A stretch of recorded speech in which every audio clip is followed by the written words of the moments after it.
Yes, good evening, everyone in USA, International, Canada, Long Island, aka Strong Island, plus the five spots of Brooklyn, Bronx, Manhattan, Staten Island, and Queens. This is your man, G Money Stacks, aka the Gregonator, YouTuber, host with the most, misunderstood lonely nomad, unstoppable independent podcaster. Of course, the man who holds the back door of the Q5 bus by Jamaica Center and the N24 bus back door by Roosevelt Field Bus Terminal, and alongside with Queens, New York native of Lawton, Queens, New York. Hold on.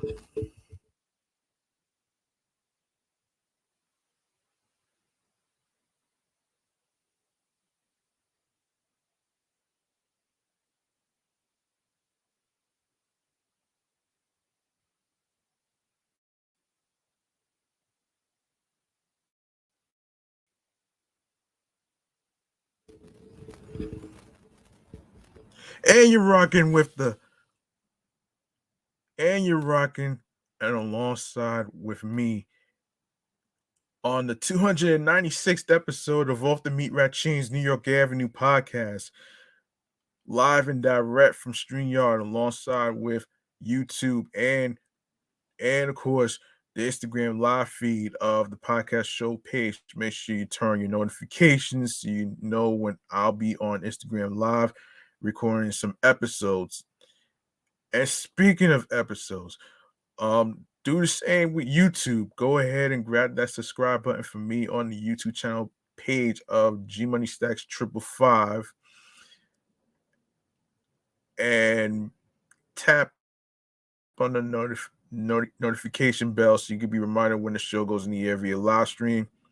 And hold on.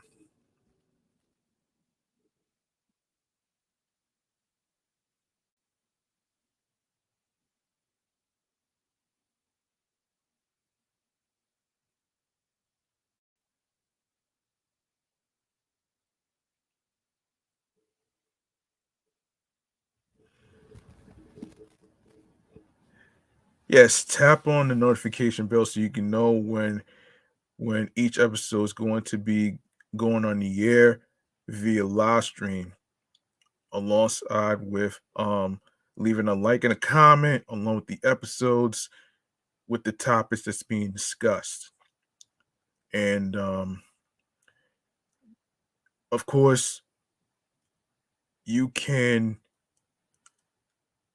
listen, stream, and watch these episodes. In case you miss any of them, don't worry. All of them is already there, so don't you worry about that. And and yeah, so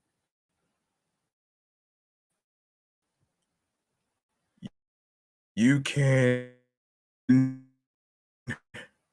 also share the episodes, share the videos, and of course, I'll share where you can actually listen to the podcast episodes on every streaming platform at the end of the recording. All right. So, all right, without further ado, um, okay, let's get it to 1 minute.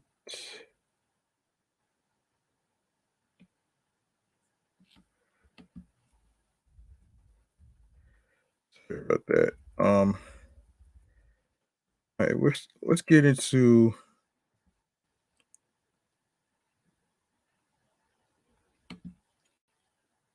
let's get into the New York mass transit files right here.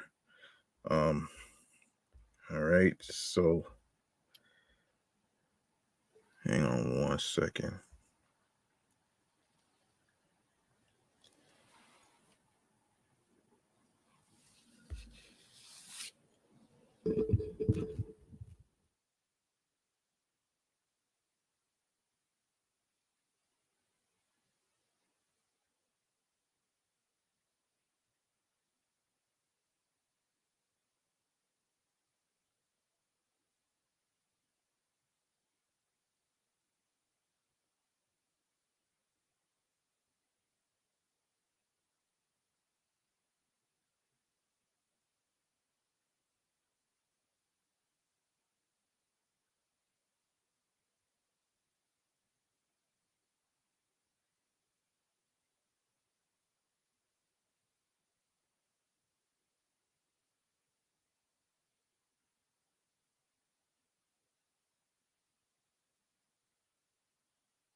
Okay. All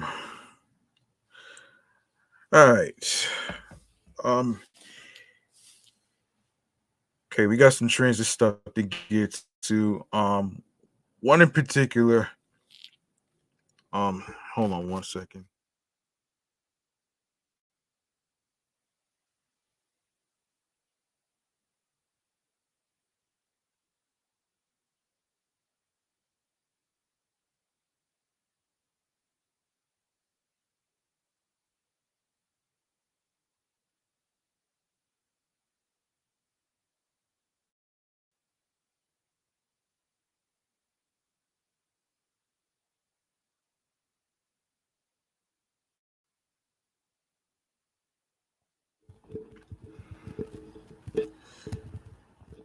Okay, hold on one second. Someone just popped in. Let me see. I don't exist TV. Shouts to you.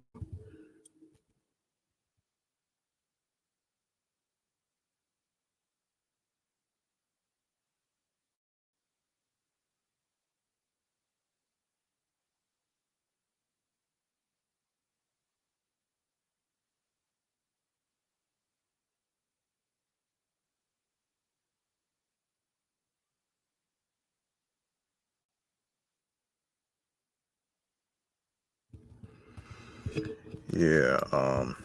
Yeah. This is the New York Mass Transit Files right now.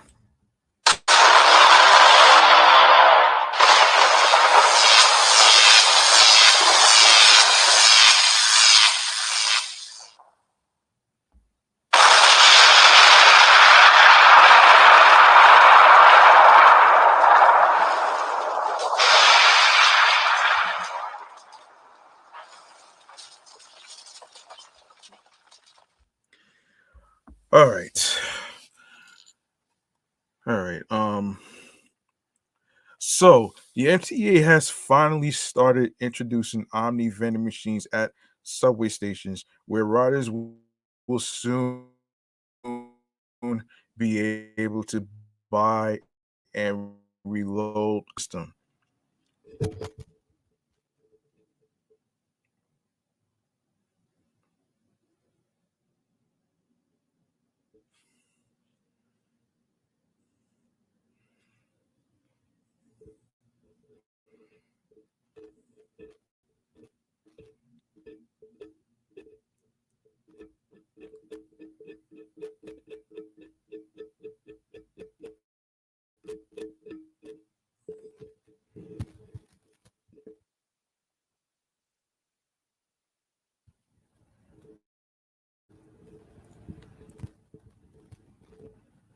An AM New York Metro reporter spotted the sleek silver vending machine at Atlantic Avenue Barclays Center station in Brooklyn, standing slightly shorter than adjacent MetroCard machines. An LCD screen notes that strap hangers will be able to buy or reload an Omni card at this machine soon.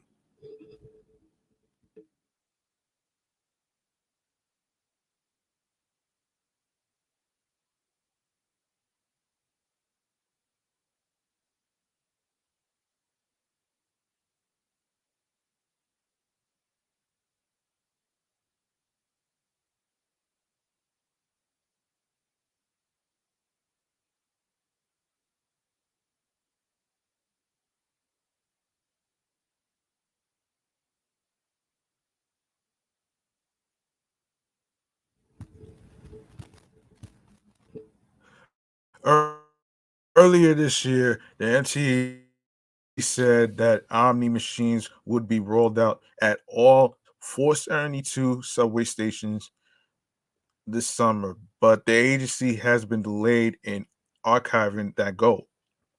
NTA spokespersons declined to comment as to exactly where the machines have been installed and when they will be activated.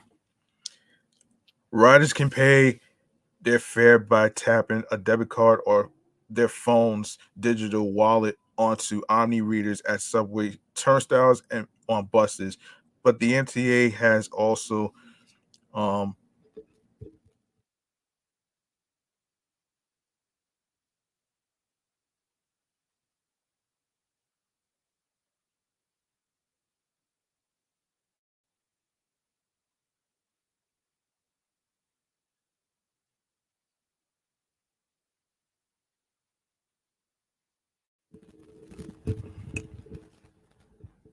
but the MTA has also promised ubiquitous availability of reloadable omni cards so that people without smartphones or bank accounts can still tap to enter the transit system.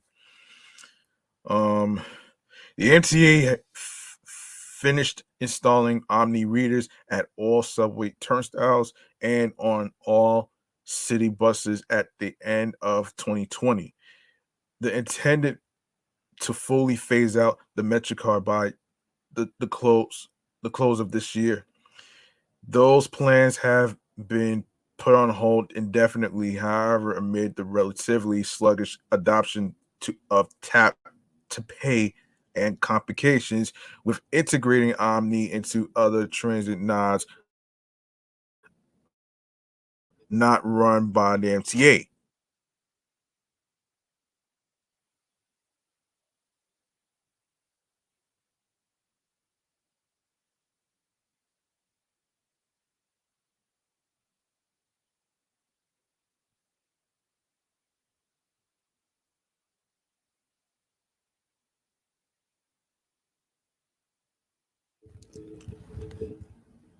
Only 46.7% of subway rides and 32.9% of bus rides were paid for using Omni on October 2nd, the most recent date for which the MTA has published metrics, and that only includes those who pay to enter the system in the first place. There's also significant racial, economic, and geographic disparities in uptake of Omni. Neighborhoods with the highest use of Omni are those like hyper gentrified Williamsburg, while further flung communities with lower average incomes are seeing laggard adoption. Damn, ain't that something? Oh boy.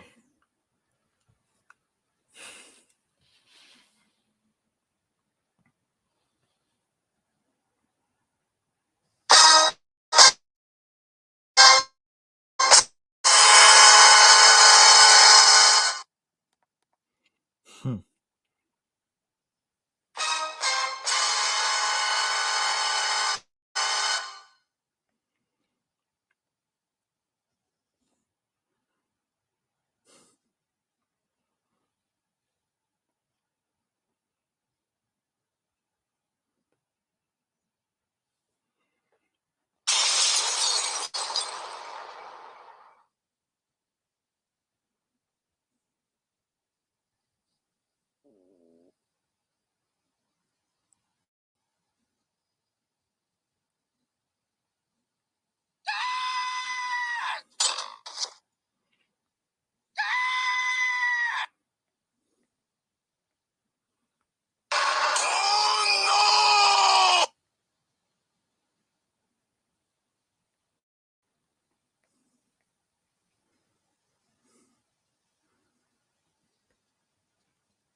Okay.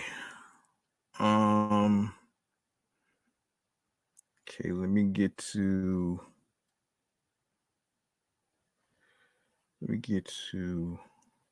where we are now.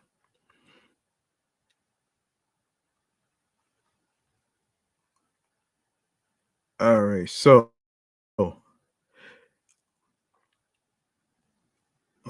let's see.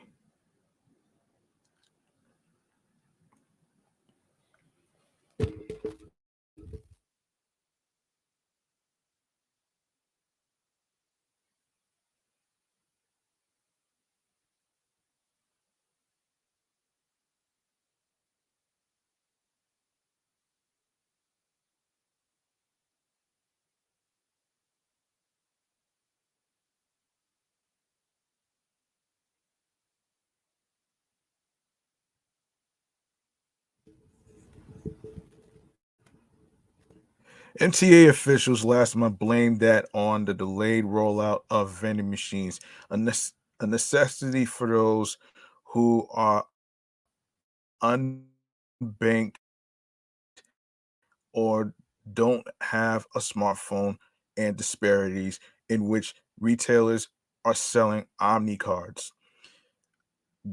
They are more commonly sold at chain pharmacies like Dwayne Reed, while corner bodegas still sell Metro cards. Um, about two-thirds of full fare $2.90 rides are paid for with Omni.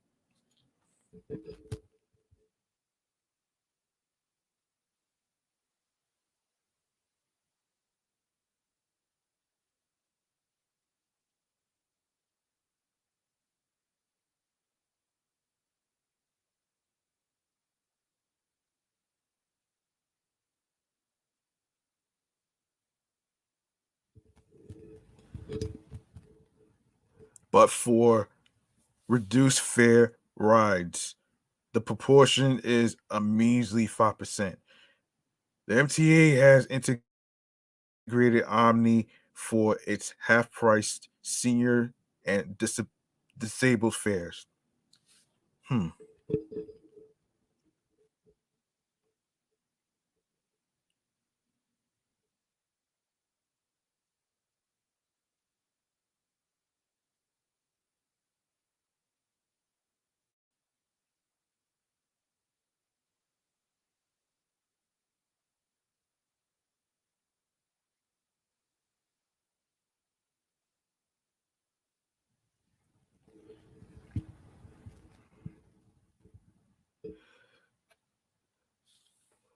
But public school students are still given Metro cards for free rides to and from school. Low income riders using fair fares also still can't use Omni, though the MTA has promised a pilot program for it will start soon. The MTA is finally getting around to integrating Omni into local transit services not run by um, the MTA. The Roosevelt Island tram was fitted with Omni in August, and contactless payment finally arrived on the JFK Air train on Tuesday. Omni is set to Omni is set to the Long Island Railroad and Metro North by 2025. Ahead of that, the MTA's in-house rider advocate, the Permanent Citizens Advisory Committee, is calling on the agency to simplify fares on the commuter railroads.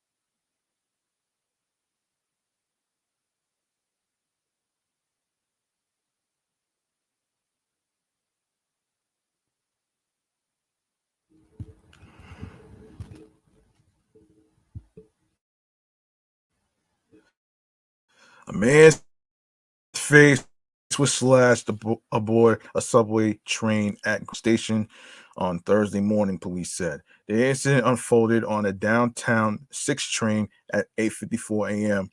when a 41-year-old man was attacked with a sharp object, leaving the victim with a cut across his face. According to police, it isn't clear what prompted the slashing. Damn. The victim managed to make it out of the platform where EMS rushed him to NYU Langone.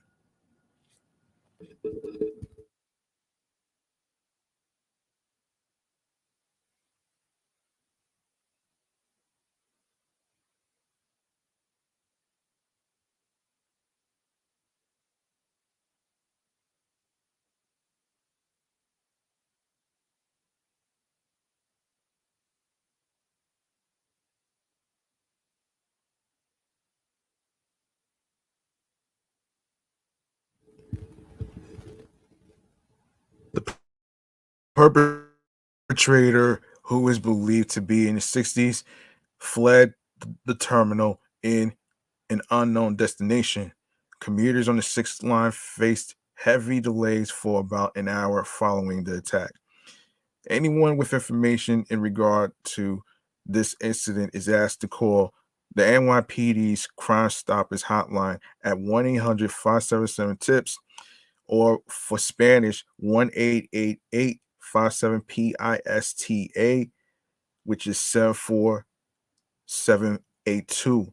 The public can also submit their tips by logging onto the Crime Stoppers website at crimestoppers.nypdonline.org, or on X, formerly known as Twitter, at NYPD Tips. All calls are confidential.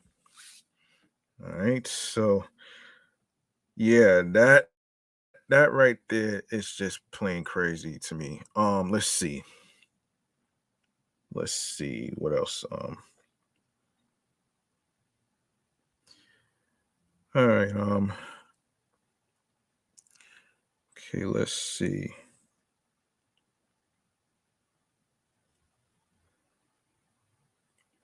Hold on a second.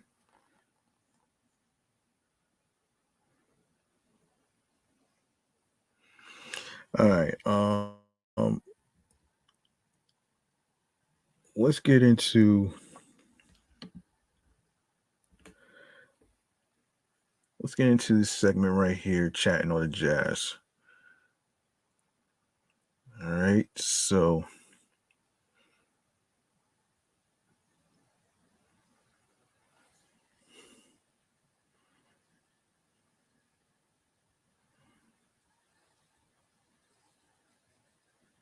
hold on one second.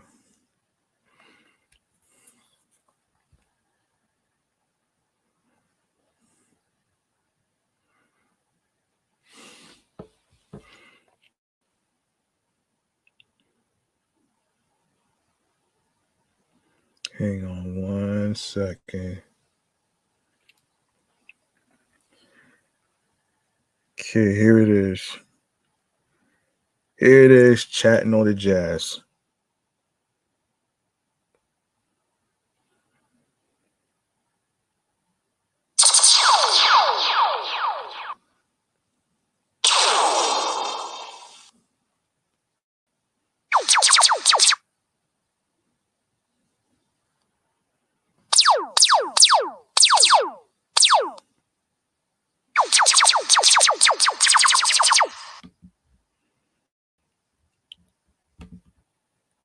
Okay. Um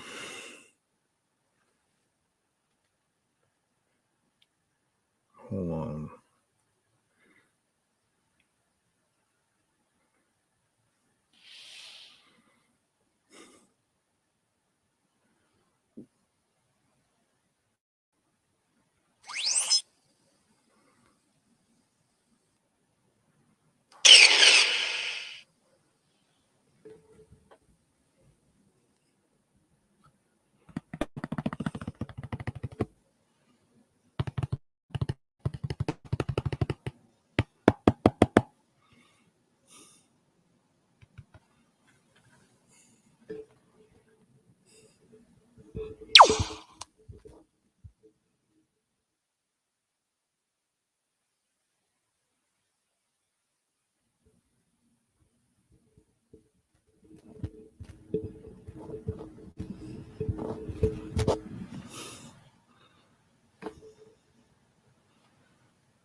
Sorry about that. Um, okay. Um, the next the next subject that we are going to get into has to do with a 12-year, fortunately. Um, so this is according to the New York Post, actually. And look, this is really crazy right now. Um, anyway, so a young man was fatally shot, and a 12-year-old boy and three teens hurt when a gunman opened fire during an illegal party at a Long Island rental space, Monday, police said.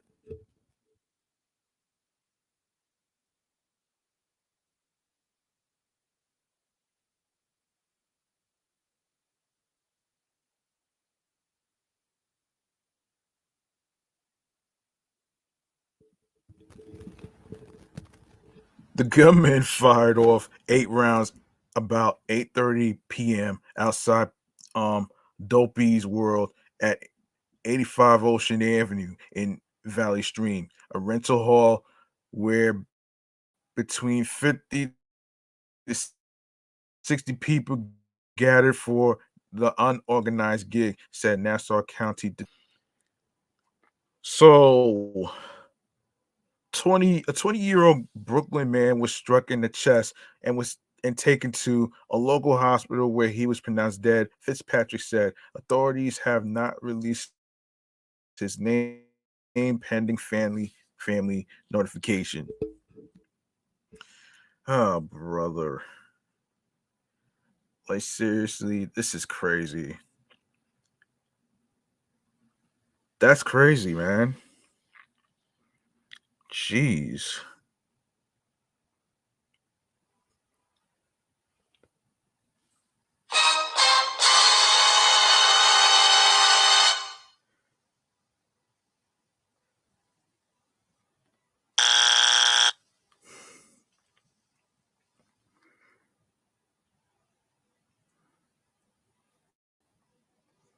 Ridiculous. How ridiculous can this be?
Man, how many times do we have to hear about a person getting killed by a lone gunman?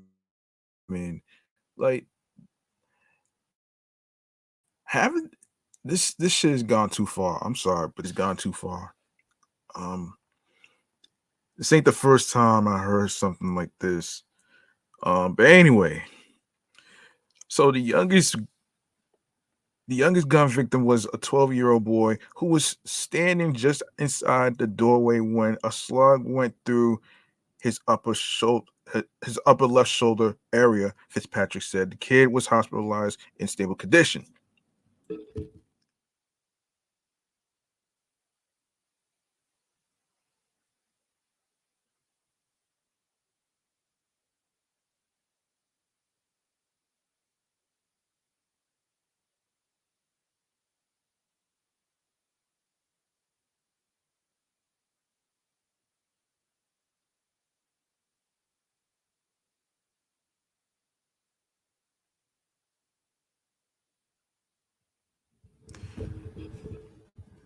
The boy was attending the party. Fitzpatrick told reporters he was there with another adult. He claims that he was not drinking alcohol, but that's not been confirmed. He's been at these parties several times. The two 17-year-old boys from Almont were also shot, one in the back of his leg and the other in his knee, the police official said. Both were treated and released.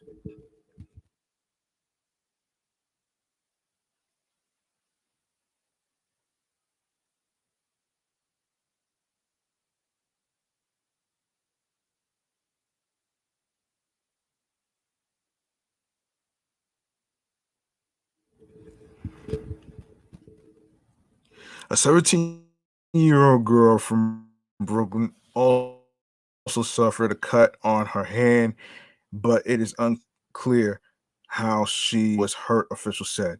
It's unknown whether a round hit her or she was caught in the turmoil that occurred after the shots were fired, Fitzpatrick said. It might have been glass or something that cut her hand. The assailant, who police believe fired the semi-automatic 380, been fled west on 131st Avenue towards Queens and had not been caught by Tuesday afternoon, officials said. The motive remains under investigation. Nassau cops are also conferring with the district attorney's office to determine whether the organizers of the party will face any criminal charges, officials said.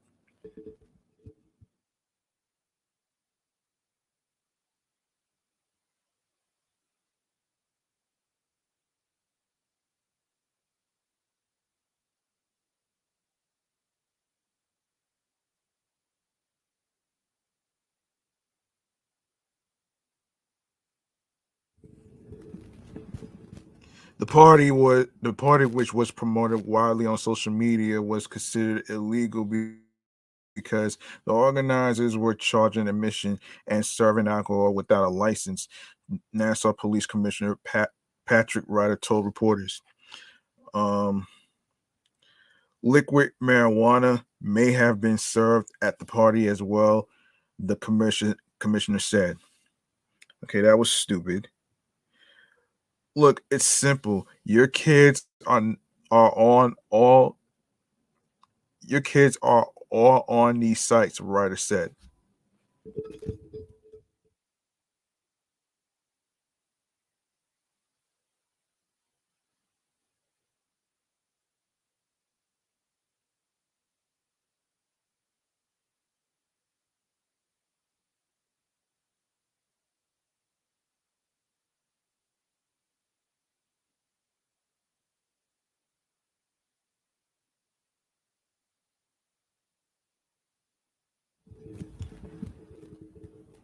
They get invites to these parties. These are not your typical establishments that are licensed to sell alcohol. Check ID on those who come into their restaurant or their establishment. So these types of parties, we try to make sure we shut down before they begin. But this one we didn't get, Ryder said. But now the county executive has turned it up and he wants more attention towards all these parties. So we will be shutting them down every time they try to go. They go viral and they go viral quickly, and you can't control what comes and how many come. Wow. And we got another another crazy incident that we got to talk about here. The hit and run driver who plowed into seven pedestrians, including an Italian tennis coach in Midtown, before getting into a second crash in Queens, may have been suffering from a manic episode, her mother said, as attempted murder charges were filed against the motorist. Imani Lucas, age 29, stayed mum as she was let out of the NYPD's t-shirt reading "Good Vibes," black jeans, and flip-flops. Oh, brother.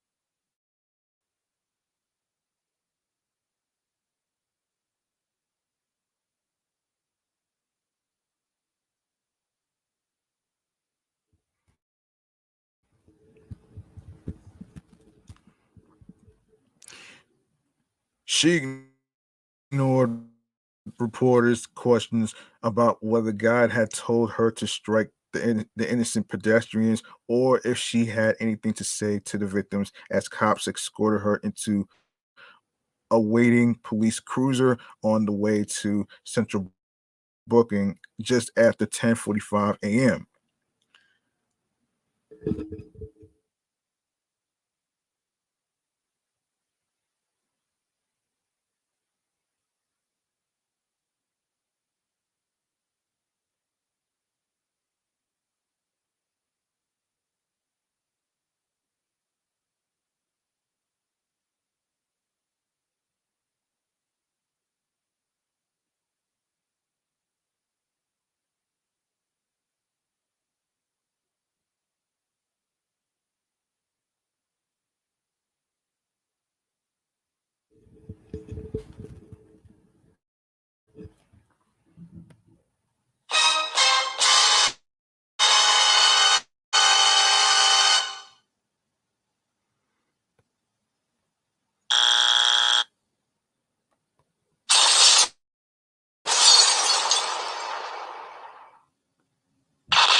All right, so um this is the craziest shit that I ever heard.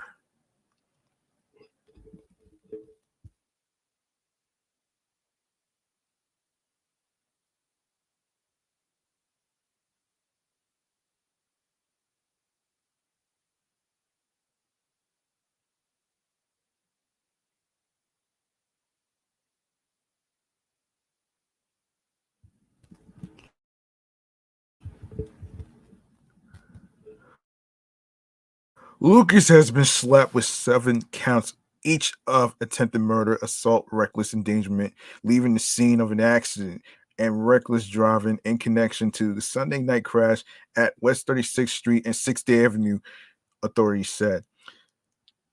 While in custody, Lucas was acting irrationally and told cops, "Jesus made me do it. Jesus made me do it." Sources told the Post. Yeah, right. Lucas, who spent time at Long Island Jewish Medical Center before being brought back to the Midtown Station House, likely suffered a mental health episode, according to cops and her mother, who says she suffers from bipolar disorder and may have been experiencing a manic episode at the time of the crash. She said she was hearing voices. Her mother, Melissa Melissa Lucas, told Gothamist. Her mother described re- receiving a distressing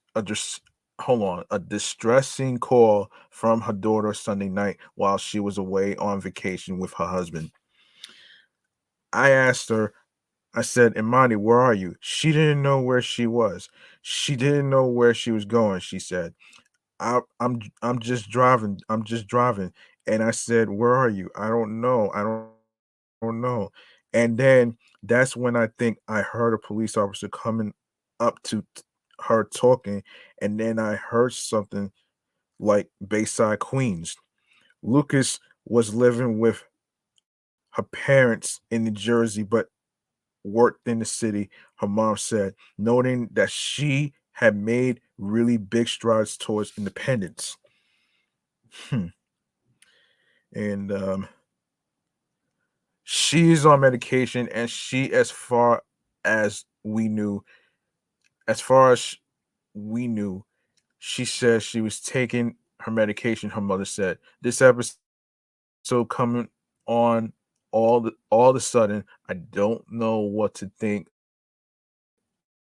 or what all persistent investigators said th- they have no, they have reason to believe Lucas was coming from her parents' New Jersey home Sunday night, but aren't sure where she was going, according to law enforcement sources. Lucas was driving a Honda Accord when she tore through a red light just before midnight, struck the pedestrians in the crosswalk, and kept going, making her way through the Queens Midtown Tunnel, authorities said. One of the pedestrians, a 34-year-old woman who was initially listed in critical condition after suffering a spinal cord injury, was identified as by a relative as Italian tennis coach um, Julia Gardandi. La Voce di New York reported.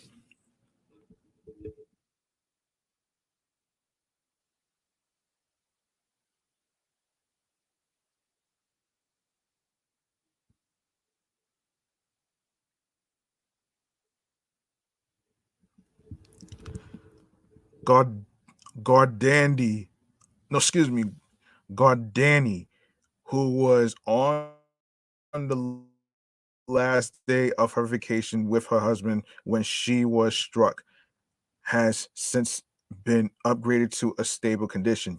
All of the other pedestrians also suffered non-life threatening injuries, according to police. Oh boy.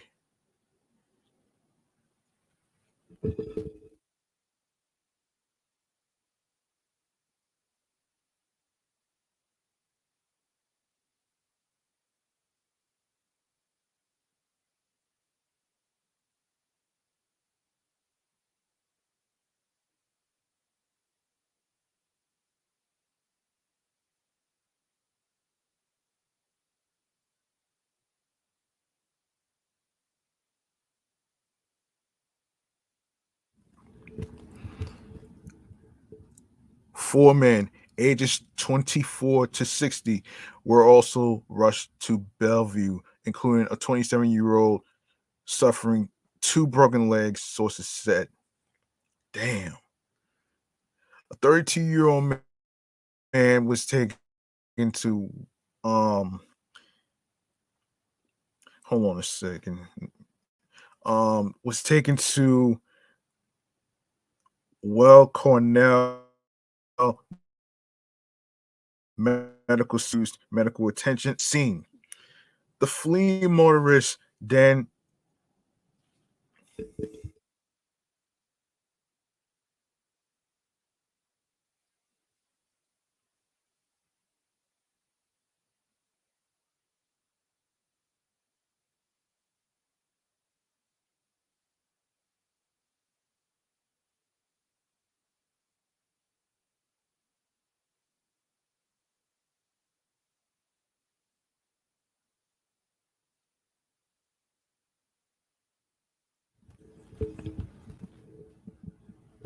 The fleeing motorists then went on to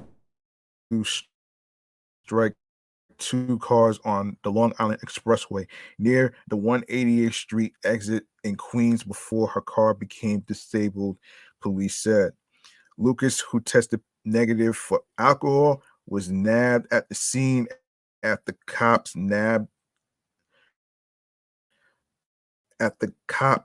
matched her license plate to a crash, according to sources. It's in God's hands, she told police upon arrest, according to law enforcement sources.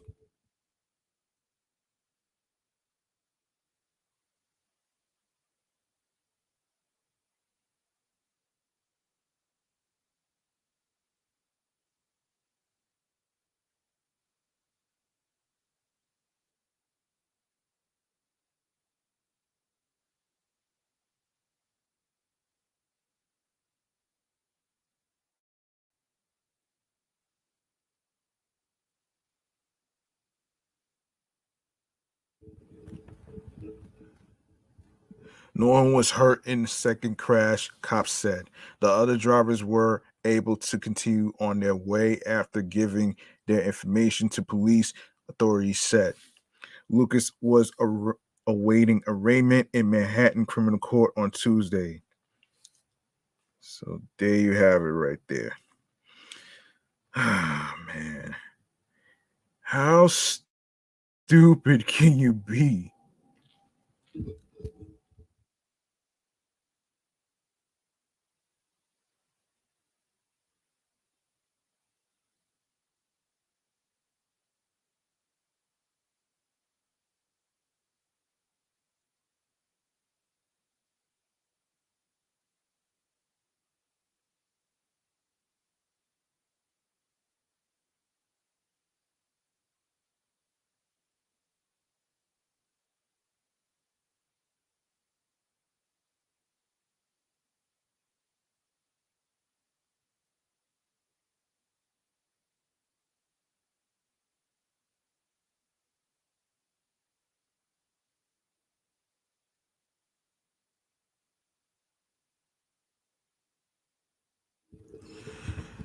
We got another incident that we need to talk about, and this is according to the Brooklyn paper.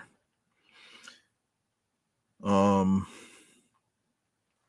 After a massive fire in Williamsburg, Brooklyn on Sunday, residents of 8 adjacent apartments are hoping they can return safely home soon. The five-alarm blaze tore through a Lee Avenue storefront on August 20th, spreading through several businesses and injuring at least 10 people.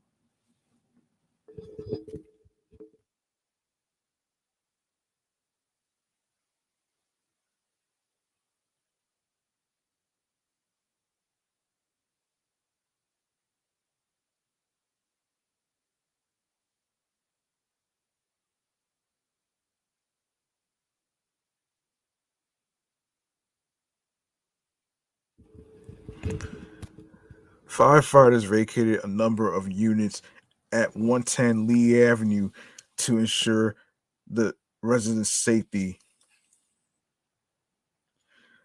The building did not catch fire itself, but the FDNY occupied it as they put out the flames in the stores next door. All tenants were accounted for, and two families taken in were taken to emergency shelters provided by the Red Cross. They were later relocated to a hotel where they are still waiting for the city's Department of Buildings to lift the vacate order on their homes. Hopefully, we'll be able to resolve it soon, said Williamsburg Council member Lincoln Wrestler. Wrestler was at the site when the fire occurred and said he has continued to work with the Red Cross, the mayor, the mayor's office, and the United Jewish Organizations of Williamsburg and North Brooklyn, a nonprofit that works to reestablish the Orthodox Jewish communities from Western Europe in Williamsburg, Brooklyn. All 8 families displaced by the fire are part of the Orthodox community. Wow. Wow.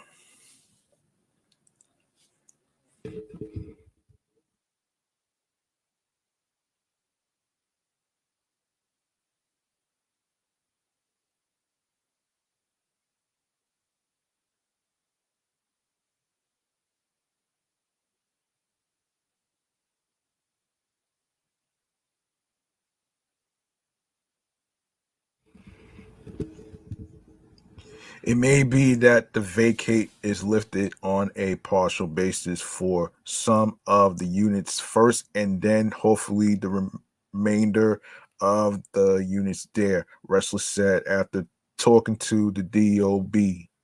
The building was deemed uninhabitable because debris accumulated from the fire blocked exits, doors, and windows were broken, and the fire escape was in bad shape after being used during the blaze, Wrestler explained.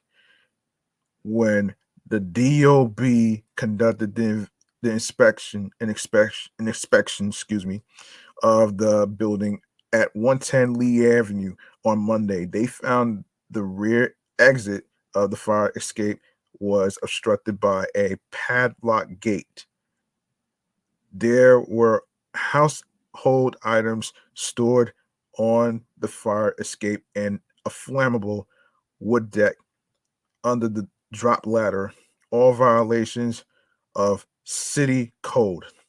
The department fined the building's owner $1,250. Wow. Wow. $250. Damn. Damn. That's crazy, son.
The flames destroyed 9 businesses, including a toy store and a kebab shop at the corner of Lee Avenue and Williamsburg Street. Most of the stores were closed and unoccupied.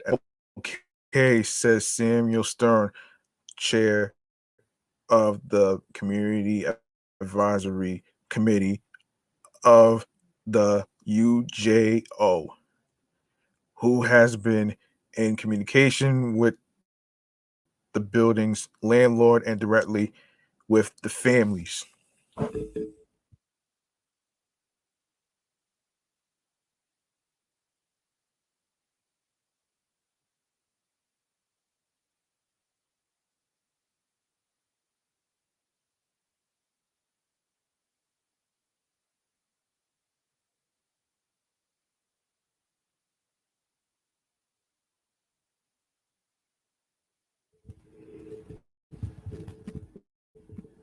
The lower floors should be okay to return once these technicalities are cleared away.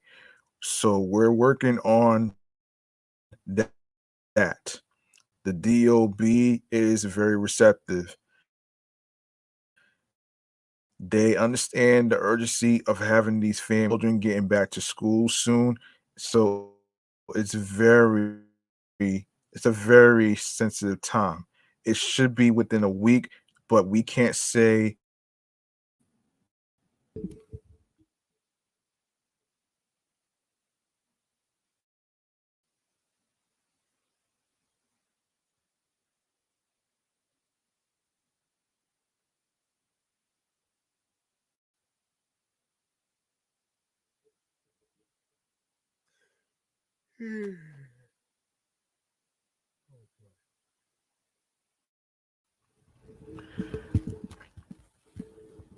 Williamsburg Street between Bedford and Lee Avenues reopened for through traffic on Tuesday night. It's just terribly bad to see it all disappear in a flash, said Wrestler. We're going to do everything we can to ensure that businesses quickly get the insurance payout that they deserve, and these businesses and their workers get back on their feet as quickly as possible. Hmm. Okay.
Okay, we have another incident to get to.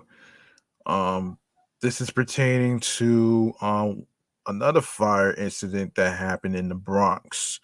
Um so hold on.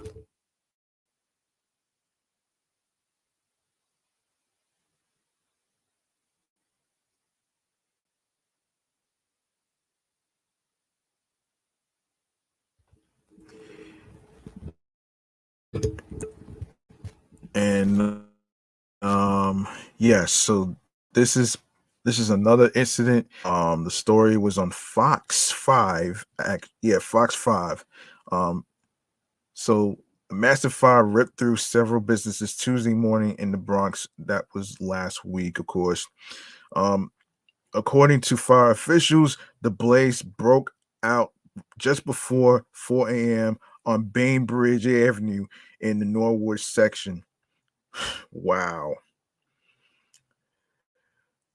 Citizens app video shows flames spewing out of the building, which appears to house several stores, including a bakery, market, and CVS.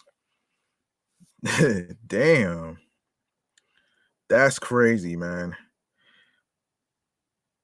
That's crazy. Shit, that's crazy though, man. Um, yeah, that's crazy though.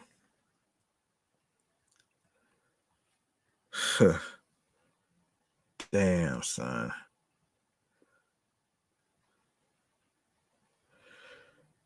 that's really crazy though, man. Unfortunately, but yeah.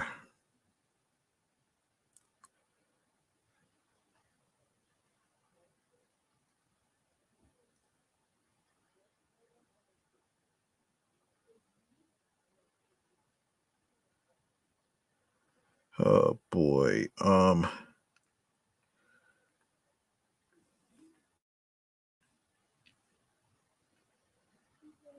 Yeah, Bainbridge Avenue is where the fire took place. What you call it? Yeah, if firefighters responded to a large fire in stores on the 3000 block of, of Bain Chopper Food. And yeah, hold up.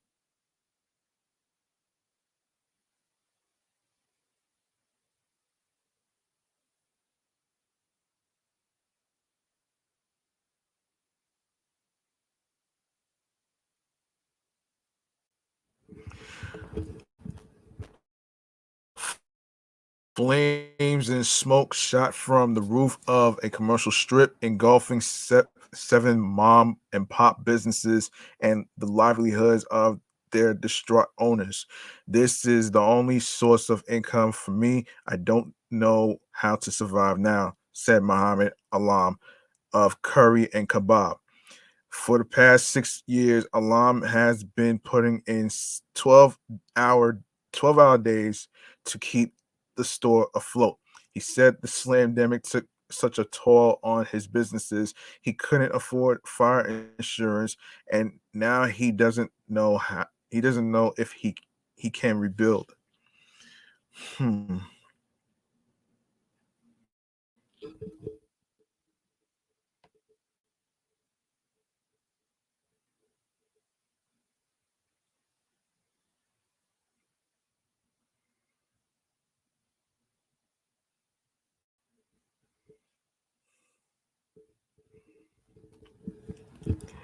God knows what happened. God knows why this happened here. I have to be strong, Alam said. Firefighters responded to the row of stores just before 4 a.m., but by the time they arrived, there was little they could do.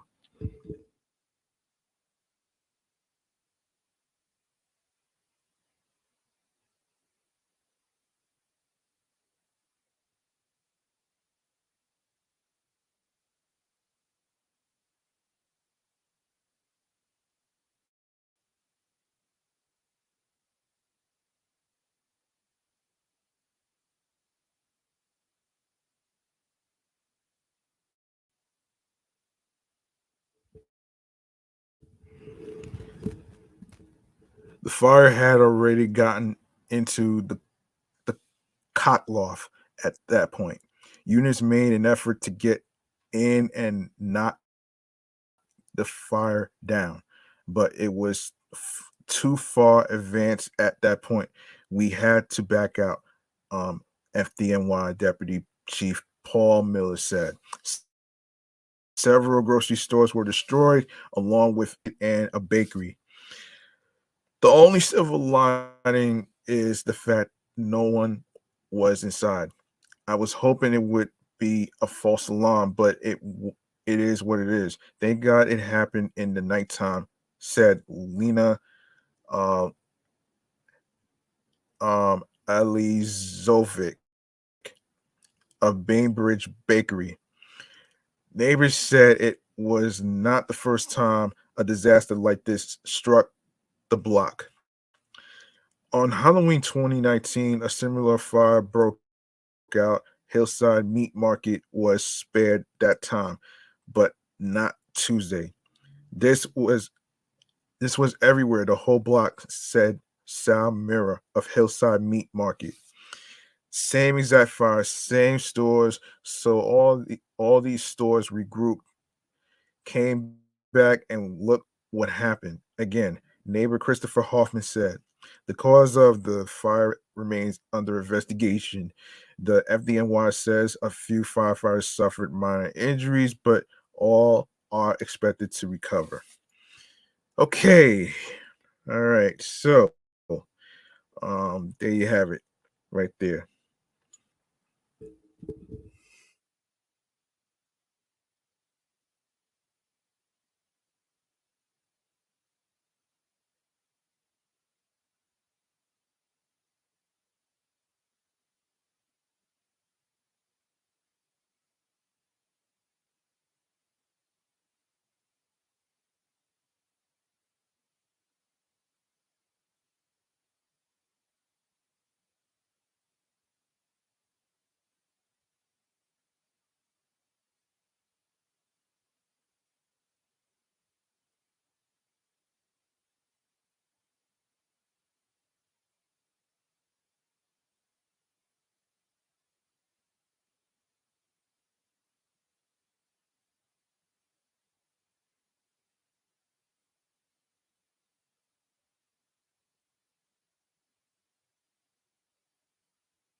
Okay, this is very surprising actually.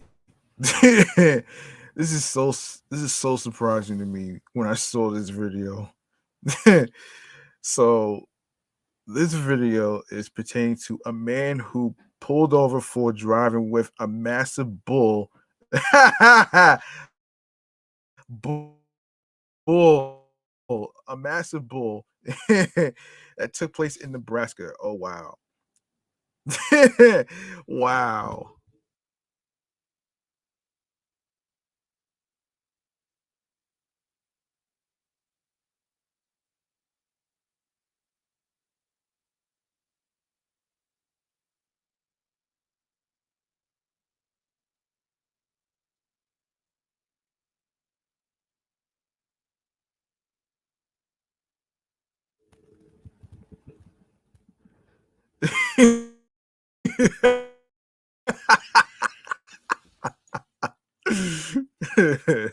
Holy cow is right.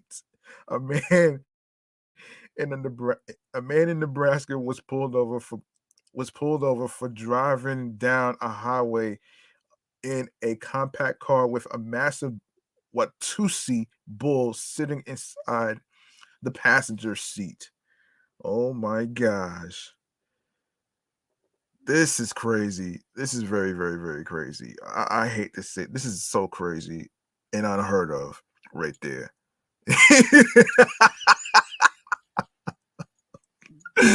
Oh shit. So, so unheard of. Wow.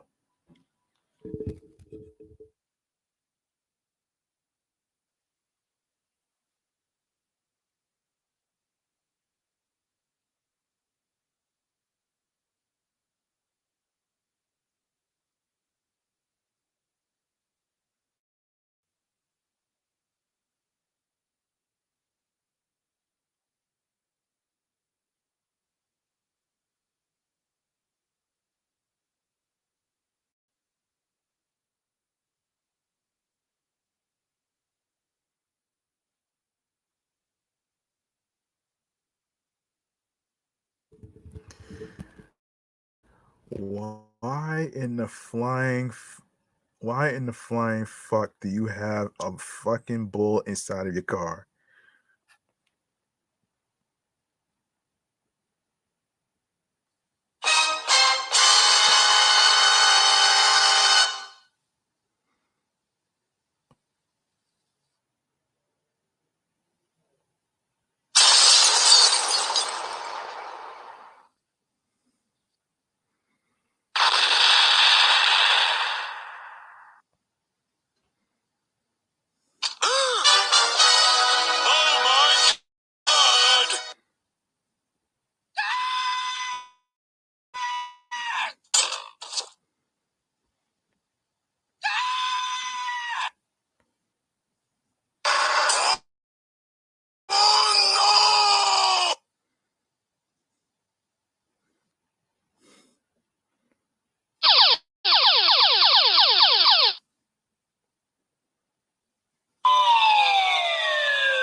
You know what happens when you have a bull inside of your car? This is exactly what happens here.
Oh man.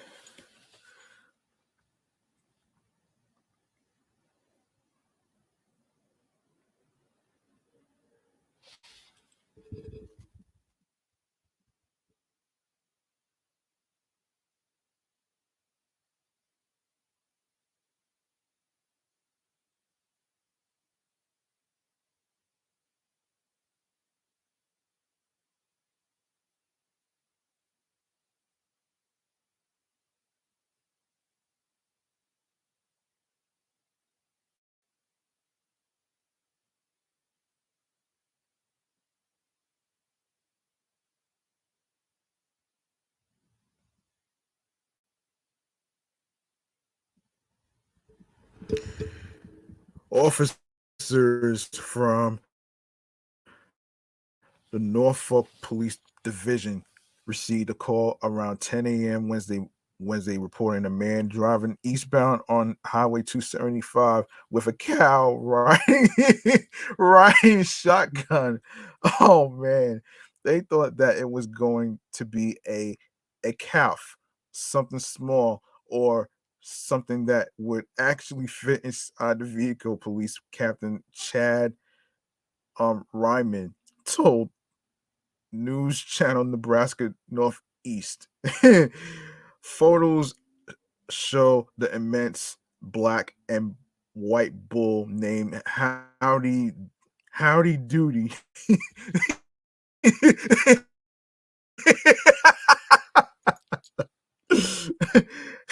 Howdy Doody casually riding in a small modified car with its hulking shoulders where the roof half the roof and windshield used to be. Oh man.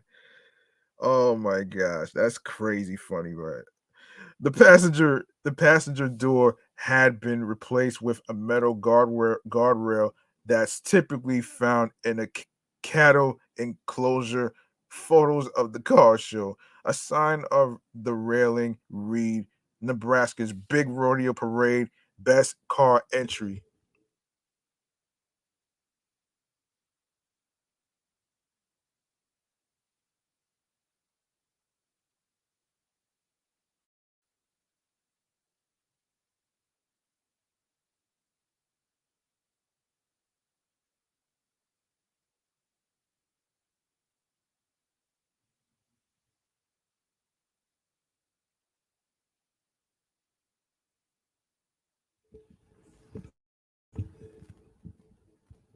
As a result, the officers performed a traffic stop and addressed some traffic violations that were occurring with that particular situation, Ryman said. The mayor of Neli.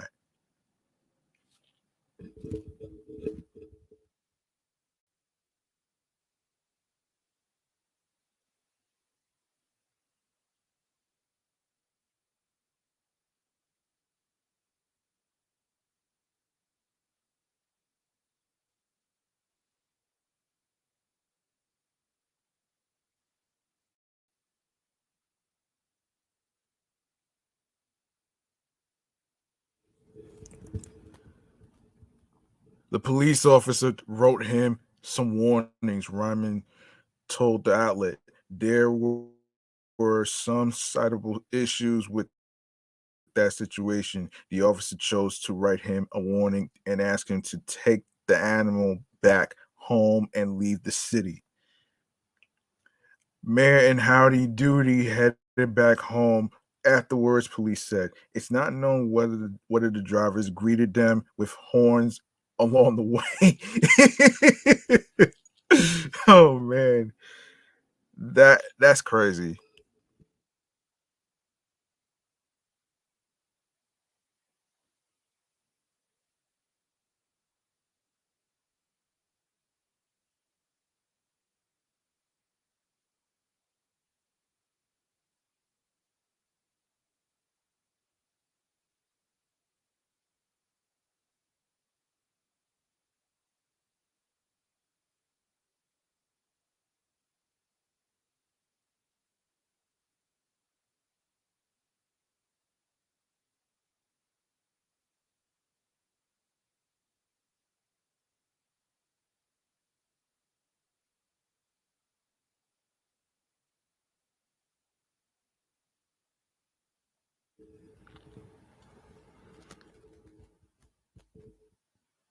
Um, okay.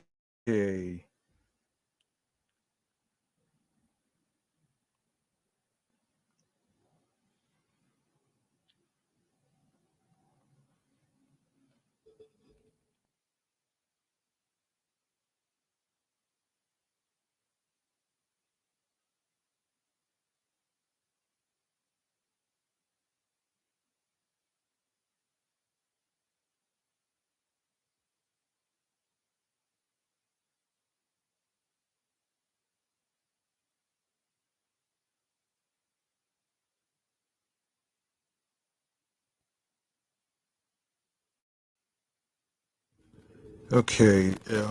So according to Food and Wine, according to Food and Wine, of course, it's still 80 degrees and sunny out here in New England. Um, but according to Dunkin, it's time to start thinking about fall.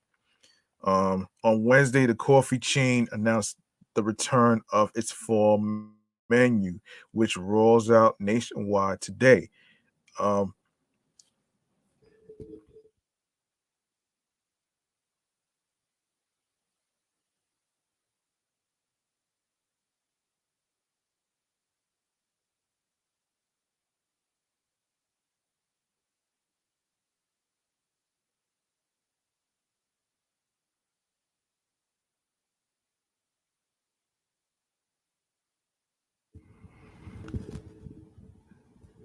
the menu includes the highly anticipated return of its pumpkin spice signature latte, along with the return of its nutty pumpkin coffee and a baked goods lineup filled with pumpkin flavors.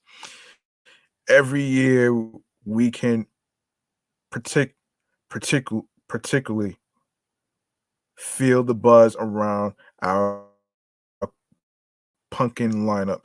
Jill McVix, Jill Mc um Visar Nelson, Vicar Nelson, Jill McVicar Nelson, the chief marketing officer at Dunkin', shared in a statement. It's truly amazing to see our fans light up for this cherished flavor, catching their excitement bores how much Dunkin' and the fall season go hand in hand. As the pumpkin spice season embodies Dunkin's vibrant spirit, we are all in, splashing our signature shade of orange everywhere we can.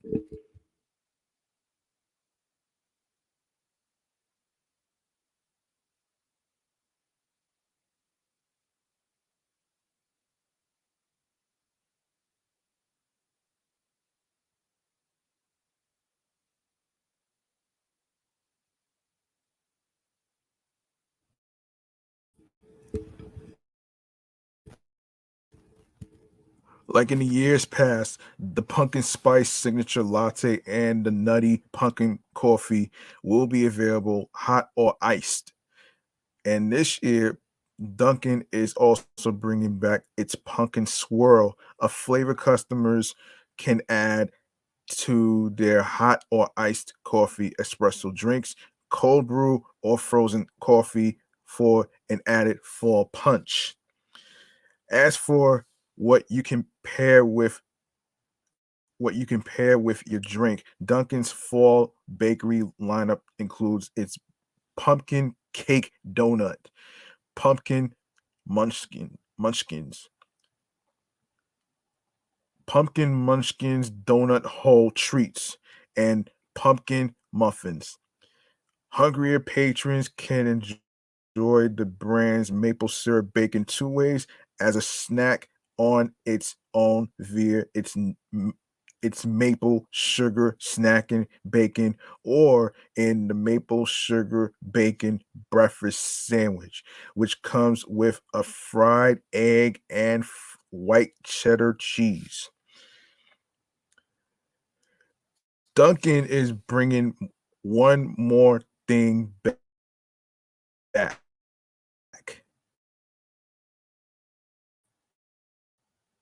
Rams, which Duncan describes as donut glaze and warm spices, including cinnamon, cloves, and nutmeg. The snack is now available online at shop.goldfishsmiles.com and will last in stores and will last and will be in stores nationwide in September, but only while supplies last. So there you have it right there. All right. There you go. Um okay, so what we have here. Hang on one second. Hang on 1 second.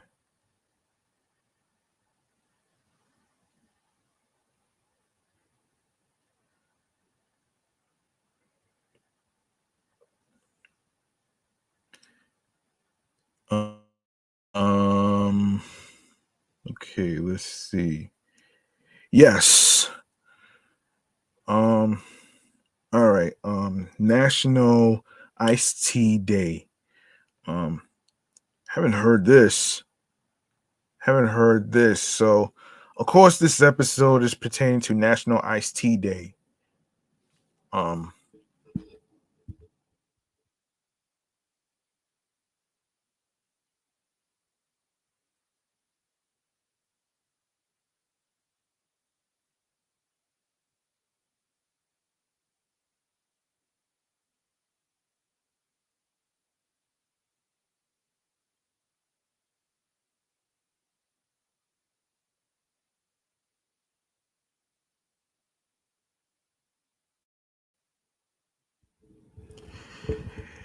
Yes. So this episode is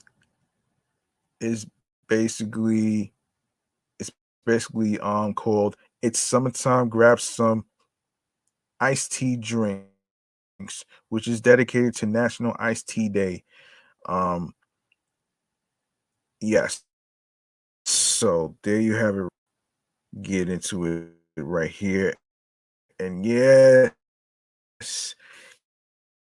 yes, it did. And I do apologize for holding the episode back because of random like random life circumstances. So I do apologize for that one right there.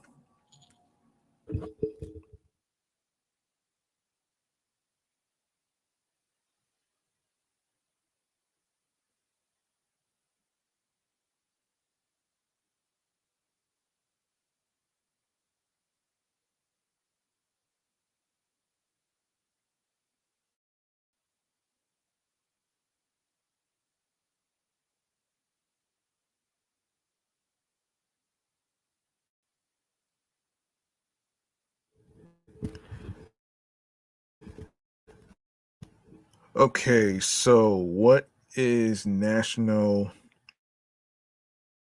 Iced Tea Day, you ask? I'll fill you in.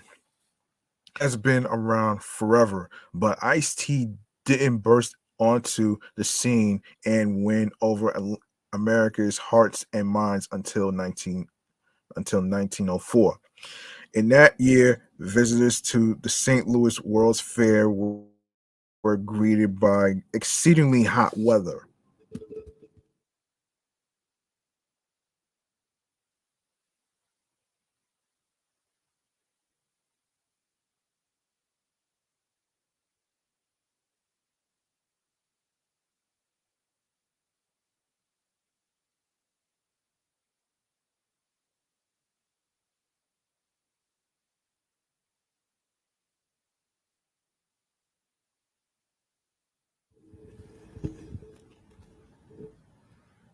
Tea plantation owner and merchant Richard um, Blinchman, Blinch, Bleach, Bleachenden, Bleachenden, who was present at the fair, took advantage of the situation by selling chilled tea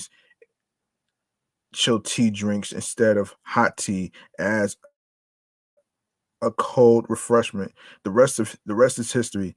On June 10th, we fill our glasses with iced tea, sweetened or unsweetened. That's your call, and celebrate National Iced Tea Day. Um, come on.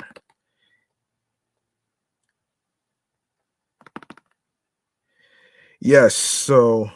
Um, so the timeline. Okay, here's the timeline for this. So National Iced Tea Day timeline. Um, the invention of tea, Chinese legend credits the mythical figure Shennog as the inventor of tea. 1800s, um, cold tea punch. Tea is served cold in the form of green tea punch, heavily spiked with liquor. Excuse me, not sure what that is. Um, yes, yes. heavily spiked with liquor. Yeah. 1876. In introducing Thomas Lipton opens his first tea shop in Glasgow. 1904.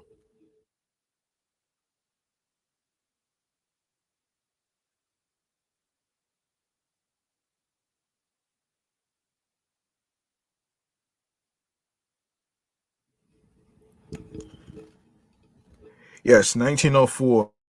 Ice Tea creates a sensation at the 1904 World's Fair in St. Louis. St. Louis. Iced tea becomes popular. Okay, so of course, obviously, of course, there's some activities for National Iced Tea Day. Yes, there is. So there is. So let's get into it right here. So National Iced Tea Day activities. Of course, you can drink it like Southerners do. Take an hour out of your day to steep some sweet tea, which has been a staple in Southerners' diet for a century or more. Park yourself out on the front porch, rock back and forth in your rocking chair, and sip your icy concoction while reading hold on, Cat on a Hot Tin Roof.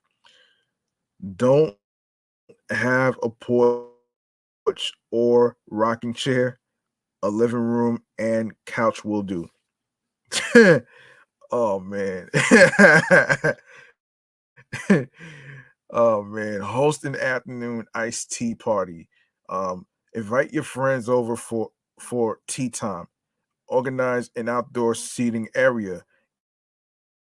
Get out your tall glasses and long stirring spoons. And as an added bonus, prepare a homemade tea dessert. That's right. There's a dessert made made specifically to go with tea.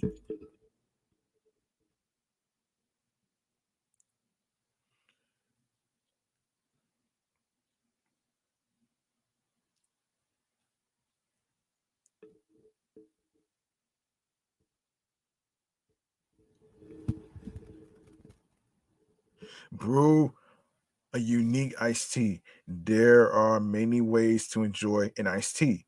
Find a unique iced tea recipe that suits your taste. For best results, plan ahead. The most delicious iced tea is steeped overnight for 8 hours. Why we love National Iced Tea Day, you ask?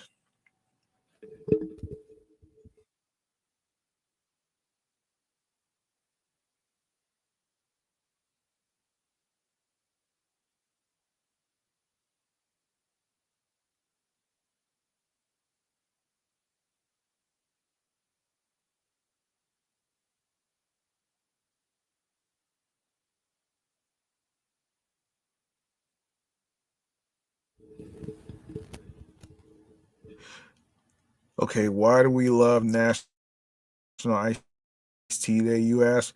For starters, it's a tasty way to boost your antioxidants. True. Did you know that tea has between 800% and 1,000% more antioxidants than fruits and vegetables? Scientists unanimously agree that tea is chock full of antioxidants which help fight disease. And it doesn't matter whether you choose from the same plant and contain equal amounts of good stuff. There are countless ways to spice it up. Iced tea is one of the most versatile beverages out there. Whether you prefer yours with heaps of sugar, in which case you are probably from the South. Cucumber slices, coconut milk, lemon, cinnamon sticks, mango sorbet, or even a splash of rum, you are sure to find an iced tea to suit your taste. It's a healthy substitute for soda. If you are trying to kick a soda habit, a soda habit, or just looking for a healthier alternative to carbonate ice. It's naturally low in calories, helping you lose weight and consume less sugar. But watch out. If you load your iced tea with sugar, you'll defeat the purpose. Uh yeah. Yeah, of course not. Um yeah, so you um yeah, so basically okay. Okay, so of course there's dates of National Iced Tea Day, which is next year, June 10th, 2025, around the same dates, 2026, 2027, and 2028. Yeah. So yeah, it's all right. So let's get into the next one. Let's get into the next one. Um,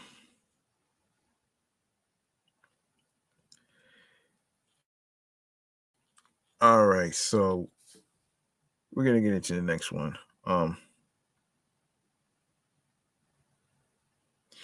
So let's see. And this is from Wish TV. All right, so um LL Cool J is bringing the force, which is frequency of real creative tour to cities across the United States, but Indianapolis is no longer on the list. Um, the hip hop legend launched the tour, which has Salt and Pepper, Queen Latifah, Method Man, and Redman, Ice T, and Bone Thugs and Harmony performing in select cities in Baltimore on August 11th, which already happened. Um, in April, LL Cool J announced plans to perform in Indianapolis at Gainsbridge Fieldhouse on Sunday, August 20th. Um, of course, course, obviously,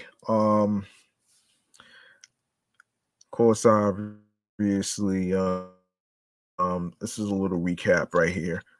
News 8 checked the Ticketmaster website Friday morning and found a message saying that the event was canceled, but a reason was not provided. The Indianapolis date is no longer listed on the Force website. So the Force live cancellation page on the Ticketmaster website, um, 8 days. LL Cool J, whose real name is Todd is James Todd Smith, has been on the hip hop scene since the 1980s. His song "All I Have," featuring Jennifer Lopez, was #1 on the Billboard Hot 100 for 4 weeks in 2003. He has 8 songs that made the Billboard Top 10 and a total 2 dozen songs that topped the charts. Um, so yeah. Unfortunately, if you didn't, if you didn't find out, if you didn't know,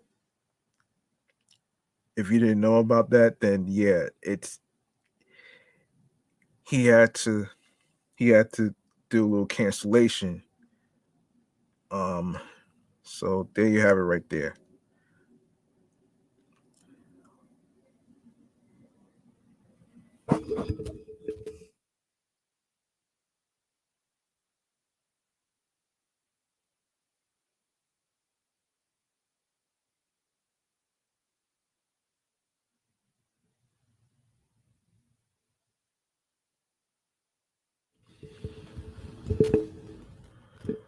All right.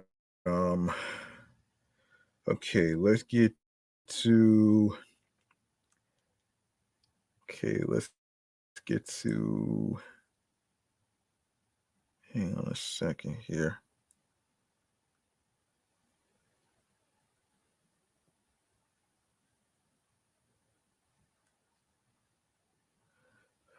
Outstanding animated program, Emmy nominees. Let's see.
Okay, we got some TV TV shows that's going on Paramount Plus and everywhere else that we need to talk about here. So let's get into it right here, right now, in the segment right here that I like to call TV show checkouts.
Yes. Sorry about that. Yes, this is yes.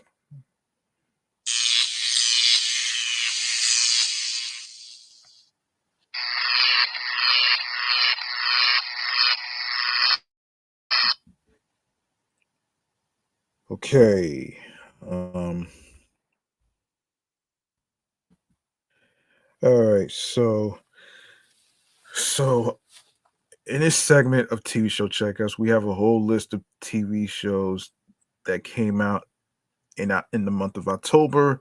Um, so let's get into it right here. Um, yeah, let's get into it right here, right now. This is from digitaltrends.com, the website. Actually, all right. So, wondering what's new on Paramount Plus in October? Toss salad. Tossed salad and scrambled eggs. Oh shit. After 20 years away from the character that made him famous, Kelsey Grammer is reprising his role as Dr. Fraser Crane in Frasier. Yes, the reboot.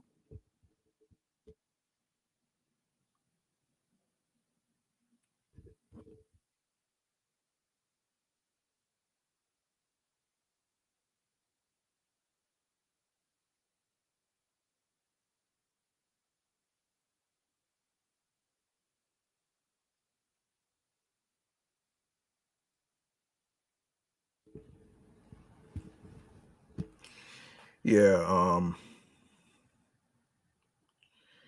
yes. Um Grammar is once again singing the theme song from the original series. Grammar's return is unusual, even in the streaming age, since he first portrayed Frasier on Cheers 39 years ago. Before headlining his own successful spin-off series for 11 seasons. Wow.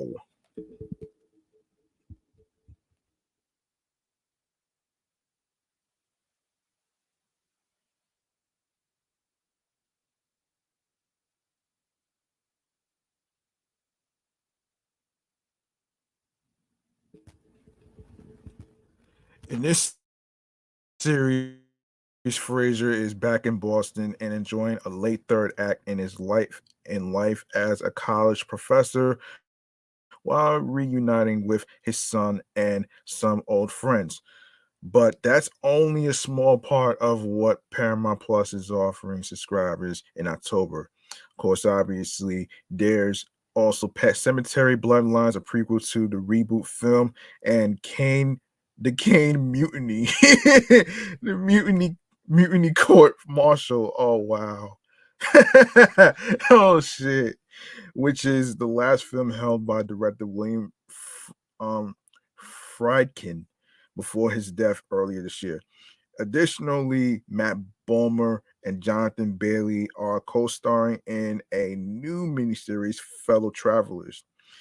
On top of these great original series and movies, Paramount Plus has added dozens of classic movies and lined up several sporting events throughout the month. Okay, so keep in mind that Paramount Plus has multiple tiers, and the highest tier, Paramount Plus with Showtime, includes shows and movies from Showtime that are not available on the lower tiers.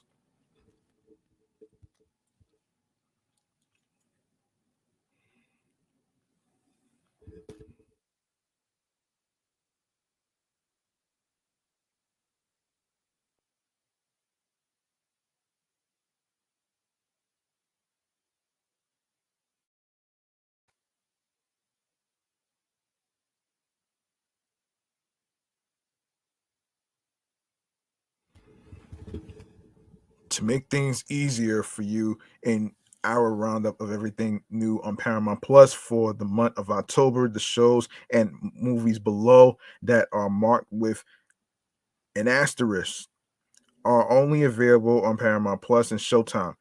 Titles marked with a double asterisk can be live streamed from CBS by Paramount Plus with Showtime subscribers.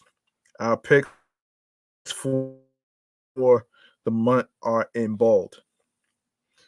Okay, so let's see. Yeah, so everything new on Paramount Plus in October, starting with October 1st. We got a Royal Night Out, A Simple Plan, Airplane 2, the sequel, Aquila and the Bee, Almost Famous, American Graffiti, An American Haunting, Babel, Bend It Like Beckham, Beowulf 2007, Best Defense, Better Off Dead.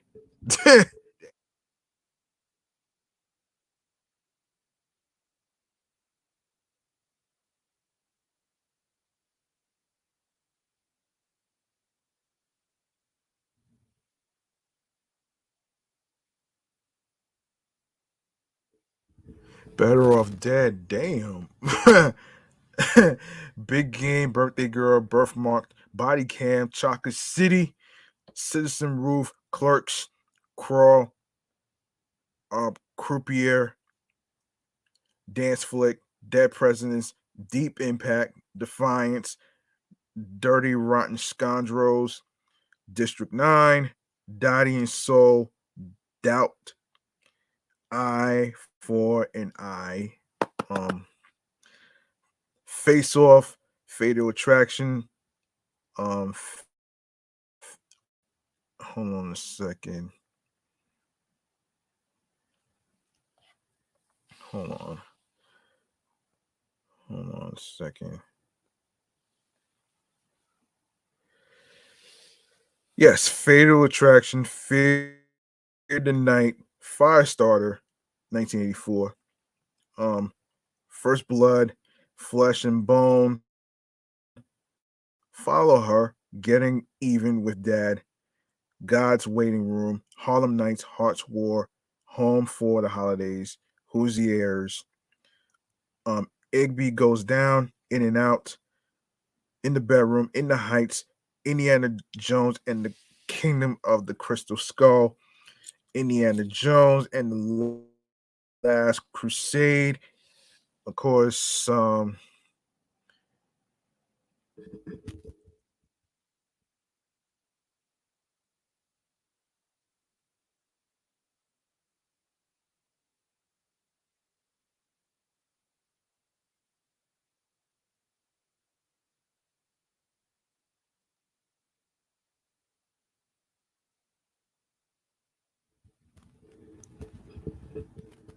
yes, Indiana Jones and the Last Crusade, Indiana Jones and the Raiders of the Lost Ark, Indiana Jones and the Temple of Doom.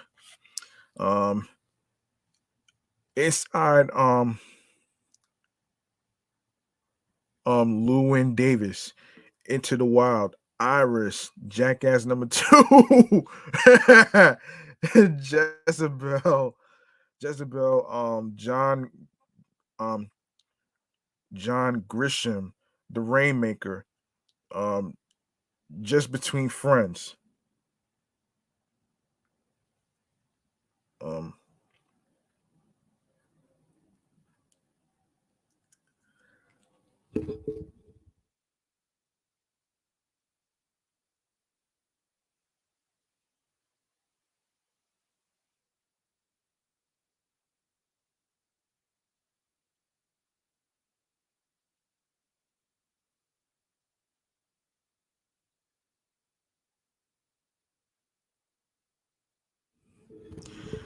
okay, Laura Croft, Tomb Raider, The Cradle of Life.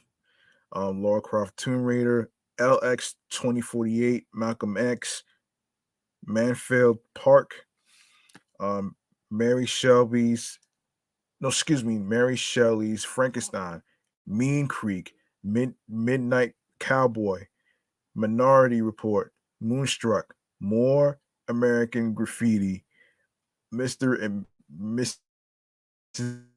Bridge, Mrs. Brown, Mulholland Drive, Notorious, Phantasm, Pioneer Woman, Planes, Trains, and Automobiles, Private Parts, Rambo, First Blood, Part Two, Raised, been fishing with the Yemen, um, the Save the Last Dance, Saving Private Ryan, Say Anything, School Ties, Scrooge, Semper Fi, Sexy Beast, Silence, 6 Degrees of Separation, Sleeping with the Enemy, Smoke Signals, Smokey and the Bandit 2 and 3, Summer Sam, um, Suspiria, Teeth, The Boys in the Band, Contractor, The Conversation, excuse me.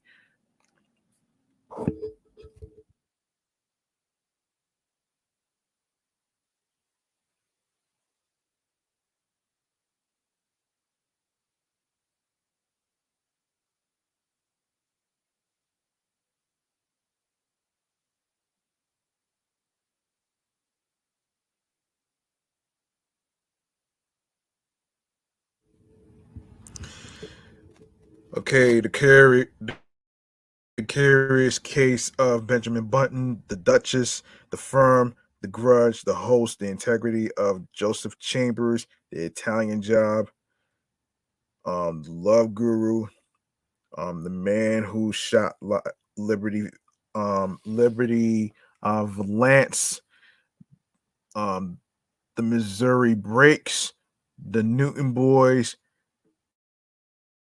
The Original Kings of Comedy, The Prestige, The Queen, The Remains of the Day, The Ring 2, Station Agent, The Warriors, The Wings of the Dove, Titanic, Train to Busan, Universal Soldier, Vampire in Brooklyn, Vamps, Vanilla Sky, What Lies Beneath, Who's Harry Crumb, William Shakespeare's Romeo and Juliet, Young Adult, NFL on CBS Week 4. Check your local listings.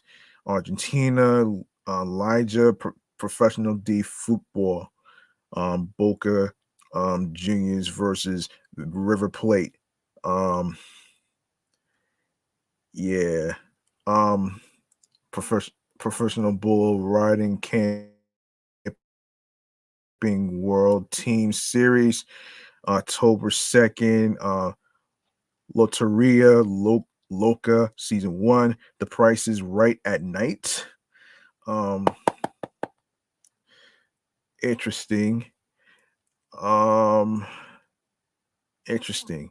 So, The Young and the Restless, Season 51. UEFA Champions League, Napoli versus Real Madrid.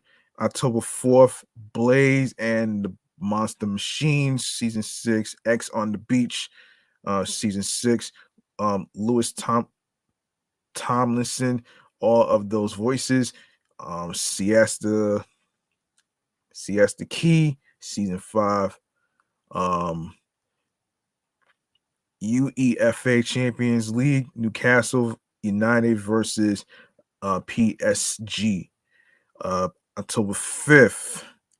Don't know what the hell is going on with all this, so I'm not even gonna go through the other shit. So I'm just gonna scroll through all this shit. So Starling, the Starling girl.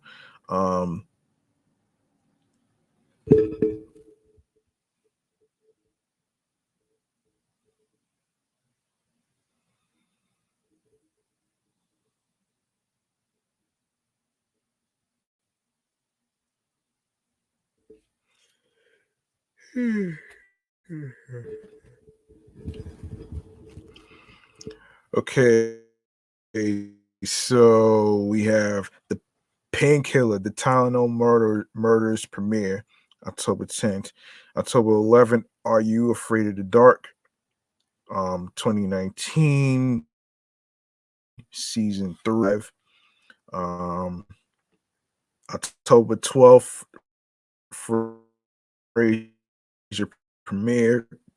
October 13th, Raid the Cage, which I started watching.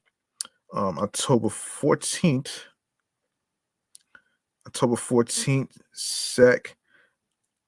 SEC on CBS doubleheader.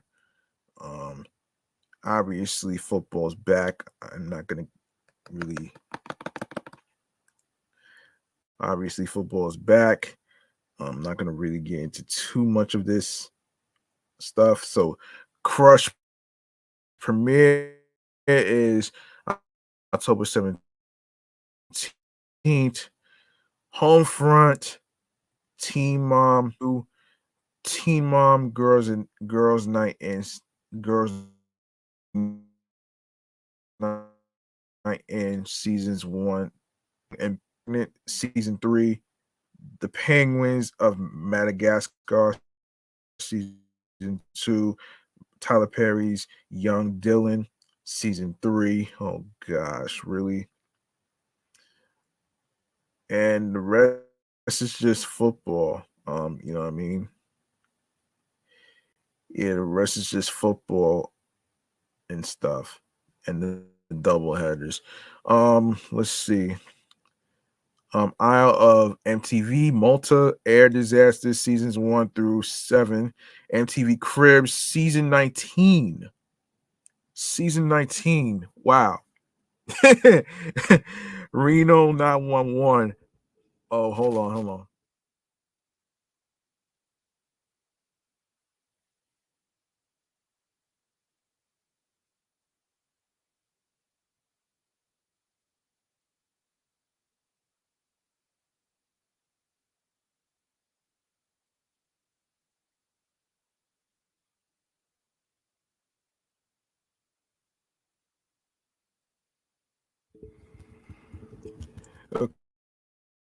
Okay, MTV Cribs season 19, Reno 911. It's a Wonderful Heist. Oh shit. Oh man, with all this shit happening. Let's see. Let's see. Okay.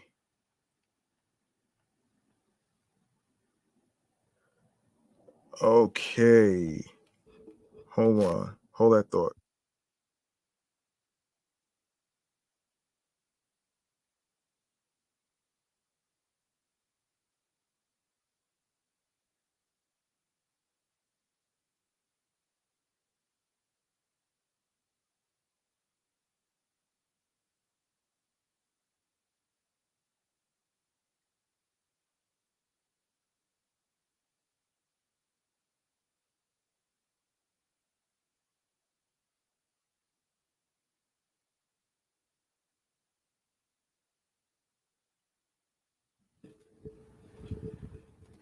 Okay. All right. And TV show check in in other TV show check out re, we have a recap of the 2023 BET Hip Hop Awards and the winners. So we're gonna get into it right here, and this is according to Billboard right here. So let's get into it. So at the BET at the 2023 BET Hip Hop Awards, which took place at Atlanta's Cobb Energy Performing Arts Center on October 3rd, and then broadcast Tuesday night, the 10th. Kendrick Lamar emerged the night's biggest winner, taking home 4 prizes. The rapper swept every category he was nominated in, winning Hip Hop Artist of the Year, Lyricist of the Year, um, Lyricist of the Year, Best Live Performer, and Video Director of the Year, alongside his collaborator Dave Free. Um, Dave Free. Um, so a slew of artists went home with 2 awards, including Drake and 21 Savage hip hop album of the year for her loss, and best duo or group. Um,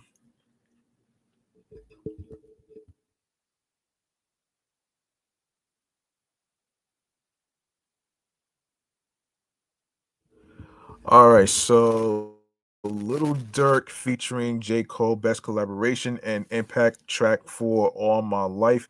Little Uzi Vert for Song of the Year, and best hip hop video for Just Wanna DJ of the Year. Um, Cardi B and 21 Savage entered the show as the lead nominees with 12 apiece. Cardi was shut out while Savage scored the 2 awards above. Um,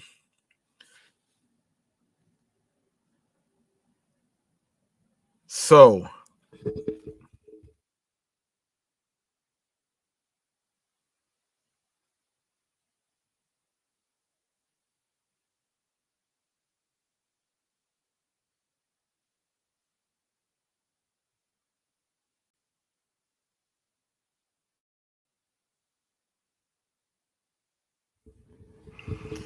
all right, so um, of course, Fat Joe hosted hosted the BET Hip Hop Awards. So the Fat Joe hosted award show featured um performances by Sexy Red, Glorilla, City Girls, and the Baby, as well as Ella Cool J and Rakim's tribute to the Marley Marl, and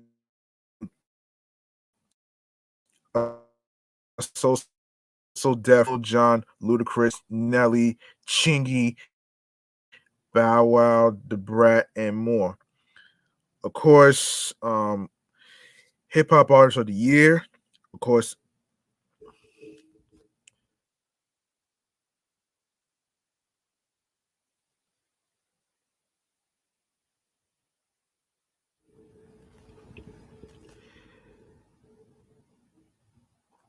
yeah. So Hip Hop Artist of the Year, and the nominees. I already, yeah. 21 Savage, Burner Boy, Cardi B, Drake, Glorilla, J. Cole, Little Uzi Vert, and of course Kendrick Lamar, who won that one. So Cole, God did with DJ Khaled featuring Rick Ross, Lil Wayne, Jay Z, John Legend, Friday. Um, just wanna rock by Vert, who won for Just Wanna Rock. Coil Ray for Players, Put It on the Floor again, Lotto featuring Cardi B, Flex, Drake, and 21 Savage. And of course, Sitting on Top of the World, Burner Boy featuring 21 Savage. Tomorrow 2 with Glorilla B. Hip Hop Album of the Year. Anyways, Life is Great, Glorilla, Coy Leray, God Did, DJ Khaled, Her Loss, Drake, and 21 Savage is the winner. Heroes and Villains, Metro Boomin, excuse me. Jackman, Jack Harlow, Pink Tape, Little Uzi Vert.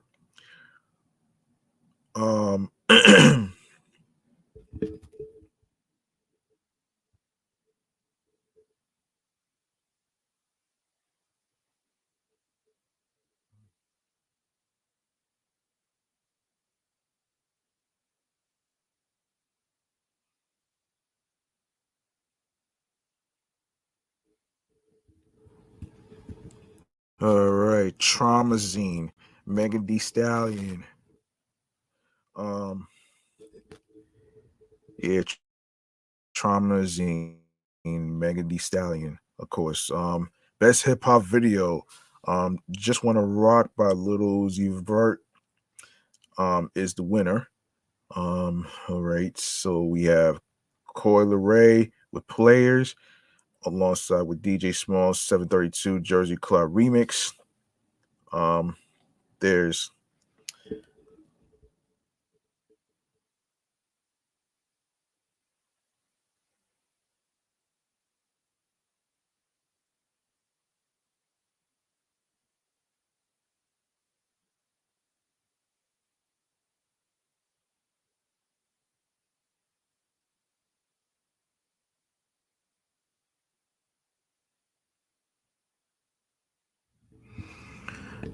all right.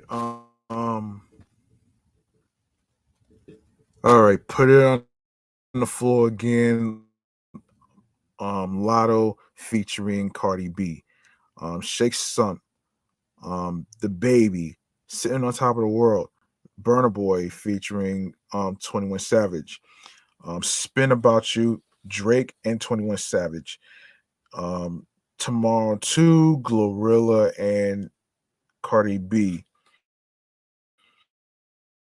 Okay, best collaboration, obviously All My Life, Little Dirk featuring J. Cole, who won that one, actually, for best collaboration. Hold on.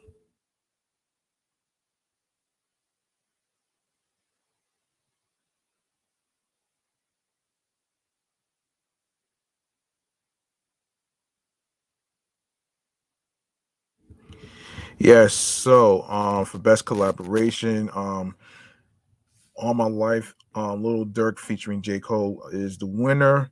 God did, God did, DJ Khaled featuring Rick Ross, Lil Wayne, Jay Z, um, John Legend, and Friday, and of course Players, DJ Sage's remix, Coy Leray featuring Busta Rhymes, Princess Diana, by Ice Spice and Nicki Minaj. Put It on the Floor Again, Lotto featuring Cardi B, Sitting on Top of the World, Burner Boy featuring 21 Savage. Um, Tomorrow 2, Glorilla and Cardi B. Yeah, so that's pretty much what that is. So best collaboration, Little Dirk and J. Cole won that one. Impact track. Impact track. So obviously All My Life won again. And so 30 Nas. Okay, so the nominees, so Nas Nas is 30, Anxiety, Megan Thee Stallion, Can't Win for Nothing, Simba, Champions, NLE, Chopper, God Did, feature with DJ Khaled featuring Rick Ross, Lil Wayne, Jay-Z, John Legend, and Friday. And then there's Scientists and Engineers, Killer Mike, and Andre 3000 featuring Future and um Aaron Allen Kane. Um so yeah. Therapy Part 2, Robert Glasper featuring Mac Miller. Um those are the nominees.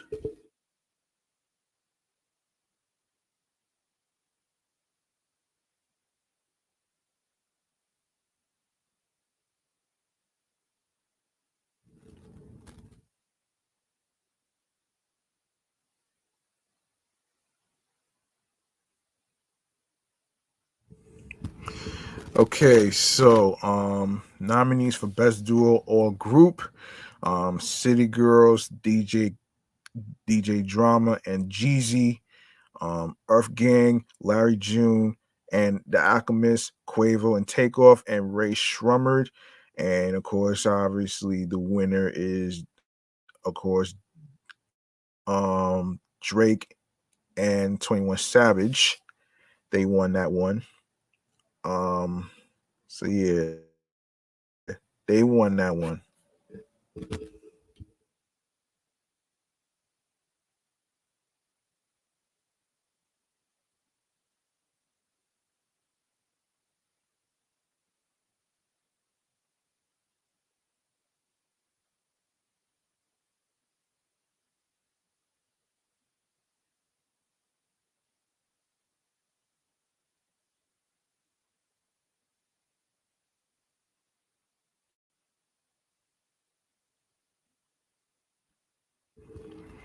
Okay, um, so nominees for best live performer. That's an interesting one. So Burna Boy, Busta Rhymes, Cardi B, Coi Leray, The Baby, Drake, and of course Kendrick Lamar obviously won that one, and Megan Thee Stallion. And so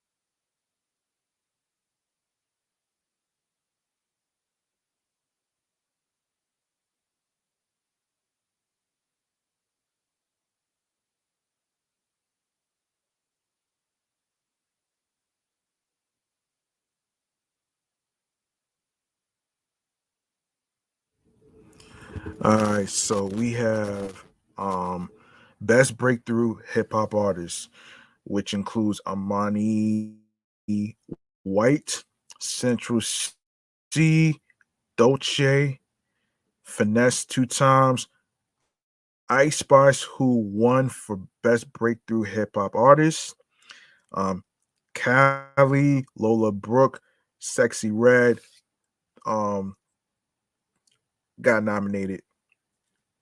So, Lyricist of the Year nominees includes 21 Savage, Andre 3000, Burner Boy, Cardi B, Conway the Machine, Drake, J. Cole, and of course, obviously, Kendrick Lamar already won that one. And of course, Producer of the Year includes ATL Jacob, DJ Khaled, Dr. Dre, Hit Boy, Hitmaker, K Tronada, London on the Track, Metro Boomin, who won for Producer of the Year, and The Alchemist um, included in the nomination.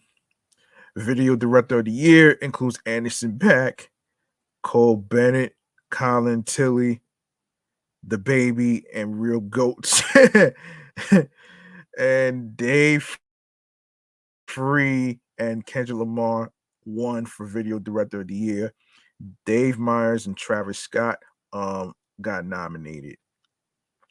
DJ of the Year, Chase B, D Nice, DJ Cassidy, DJ Clark Kent, DJ Drama, DJ Jazzy Jeff, DJ Khaled, DJ K Nada, and obviously Metro Boomin is the winner for DJ of the Year. Wow.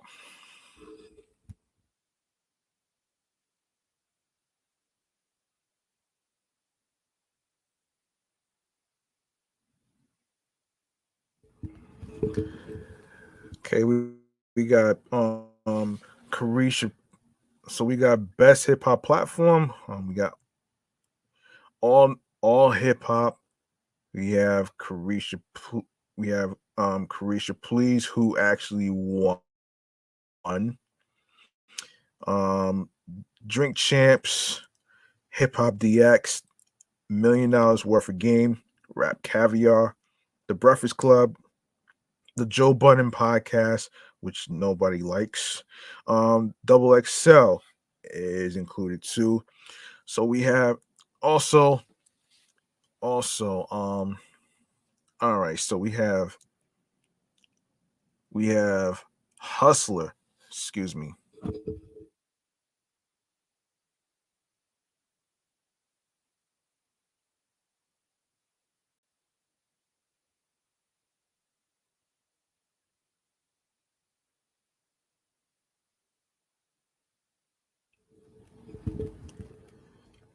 All right, so we have Hustler of the Year um nominations.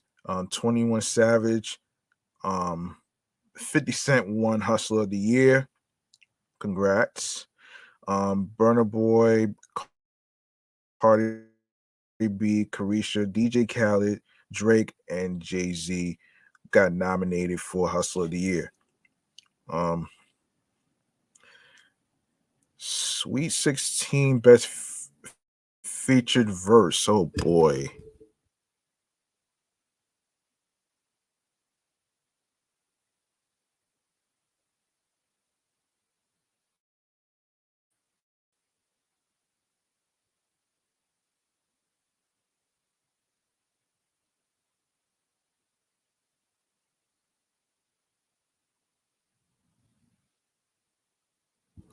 All right, Sweet 16 Best Featured Verse. So obviously, so nominations includes 21 Savage, Creeping, Peaches, Andre 3000, Scientists and Engineers. Huh. Oh boy. So Killer Mike and Andre 3000 featuring yeah. And who we have here Cardi B, Tomorrow 2, Glorilla and Cardi B featuring Cardi B, Drake, or You Went. Um yeah, All My Life. Um it won um three it won 3 awards though, actually. And of course the winner obviously is of course DJ Khaled featuring Rick Ross, Jay-Z, um John Legend and John Legend Friday. And of course, last but not least, best international flow. So we have some nominations. So we have AK South Africa, um, and Black Sheriff, who is the winner for Best International Flow. Congratulations. Central C, UK, Gazo, France, J Hus, UK, KO, South Africa, Major RD, Brazil, Nino, France, Samper the Great, Zambia, Tasha, and Tracy, Brazil.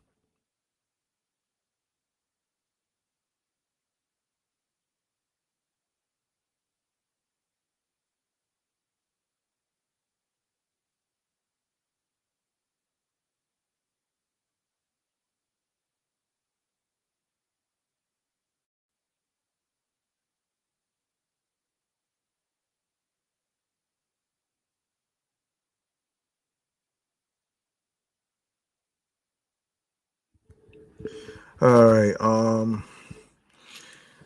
Yes, this is according to SOHH.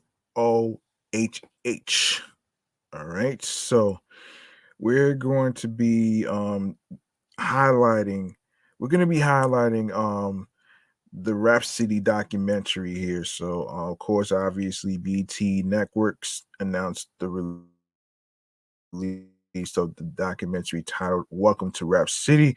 Of course, the new documentary is a three-part docu-series that pays tribute to the legendary show Rap City, which defined an era of hip-hop culture.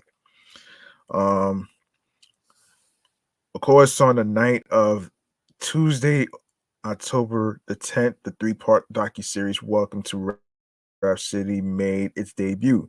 The series, produced by media company Mass Appeal, is set to take viewers on a nostalgic journey through the rich history of the iconic hip hop show. Um, yes, so BT took to their social media to announce the news, writing hashtag Rap City broke new artists, premiered new music, and was there with us when times were heavy in our culture. Of course, Biggie Smalls' last televised interview was on Rap City. This show is hip hop history. Welcome to Rap City is back tonight at it already happened already. So it's back. Yeah, I already saw that. Um yeah, I already saw that already.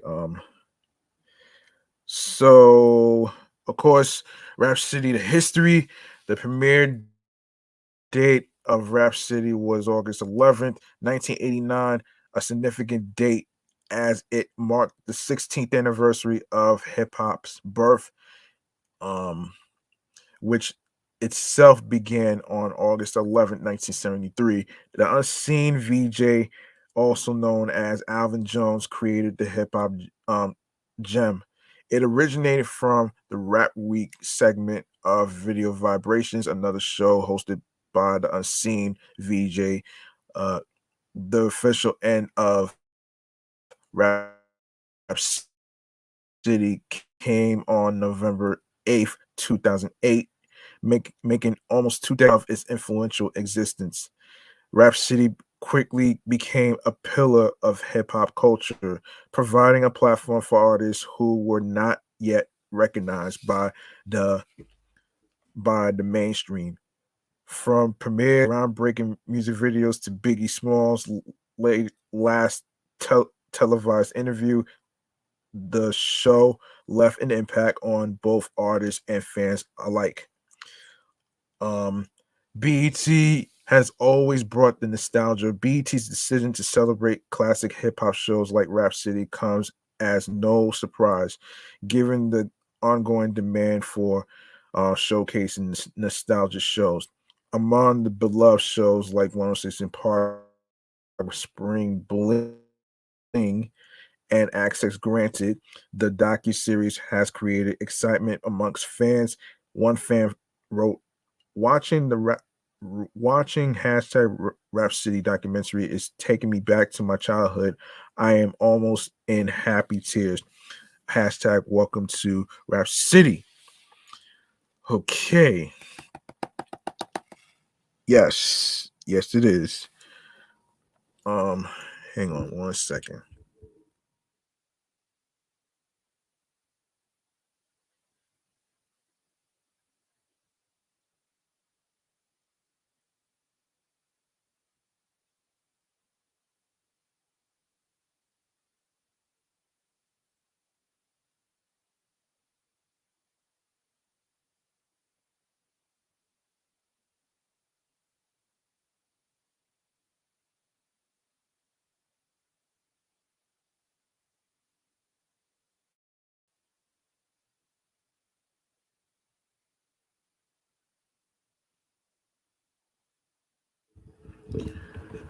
Hold on, before I continue this, let me give a shout out to somebody who came in. Shout out to Faye for coming into the live stream. I really appreciate this. Thank you. Appreciate you. And let me get to where I left off here. Um, yeah, let me do that right there. All right, so let's see. No.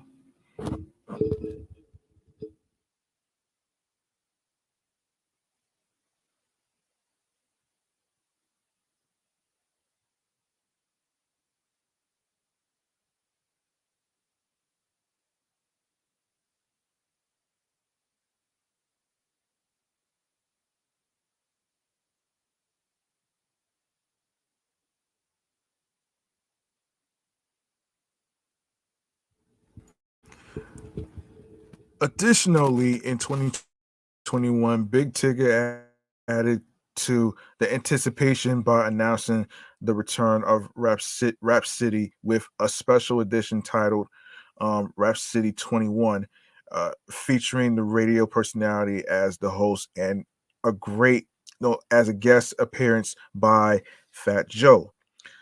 Top Shelf 1988. In the wake of the 50th anniversary of hip hop, there has been a surge in the production of rap documentaries aiming to capture the essence and history of the genre. The recent release of the Top Shelf 1988 documentary.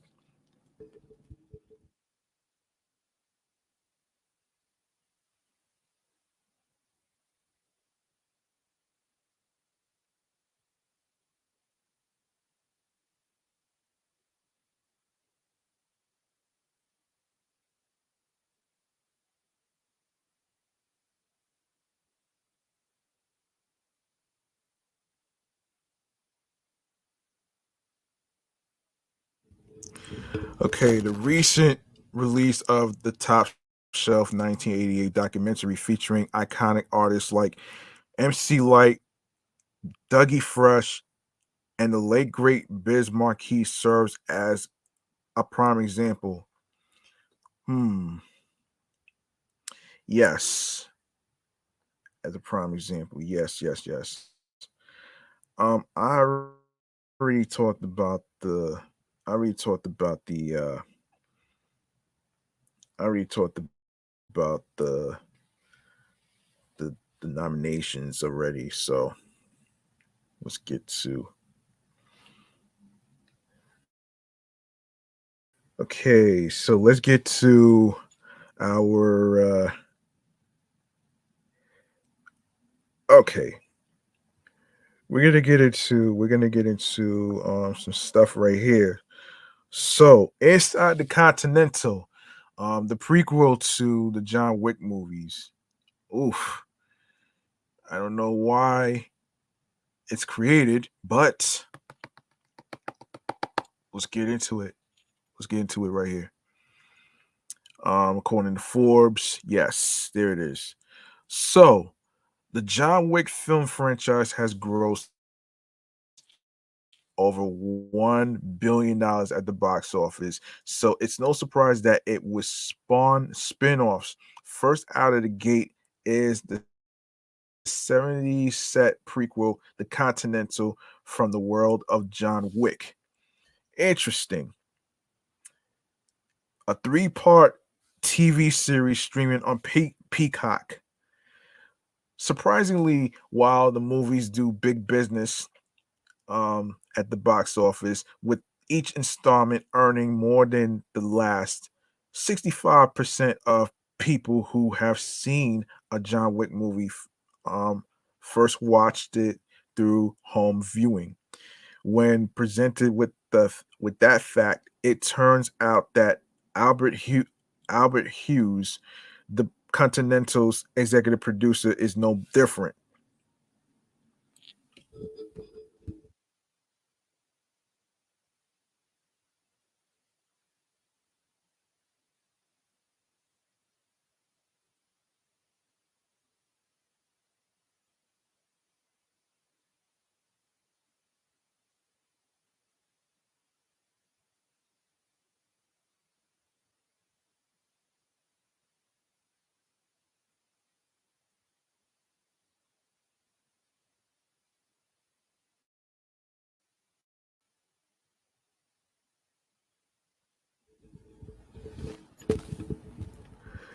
You just hit on something I never even realized because I thought I saw all of them in theaters.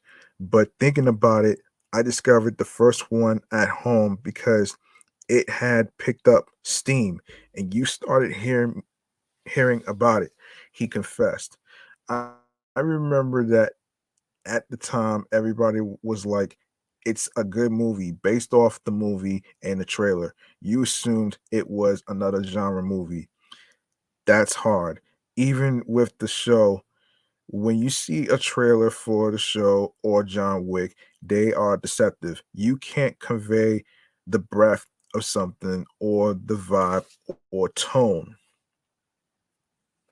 Hmm. Um, yeah. He continued, um, when I saw the first one, I was like, "Oh my gosh, what the hell is this?" You could see director Chad Stahelski's stuntman influences in Hong Kong cinema. I was surprised when I got into this and he tell me about Bob Fosse, musical and dance numbers, and Fred Astaire stuff, and how he turned into a ballet of ballets because he likes choreographing the fight scenes like a dance sequence. Interesting. However, as much as Hughes best known for previously helming movies such as Menace to Society, Dead Presidents, um, yeah, Dead Presidents. Hang on a second. Yes, yes, Dead Presidents, um, and the Book of Eli was hold on a minute.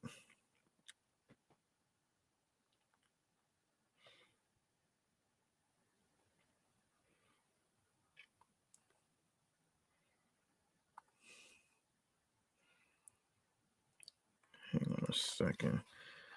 Hang on one second here.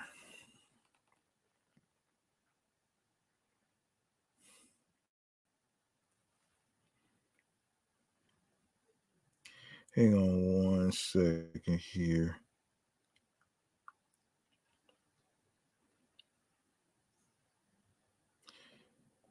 Wait a sec.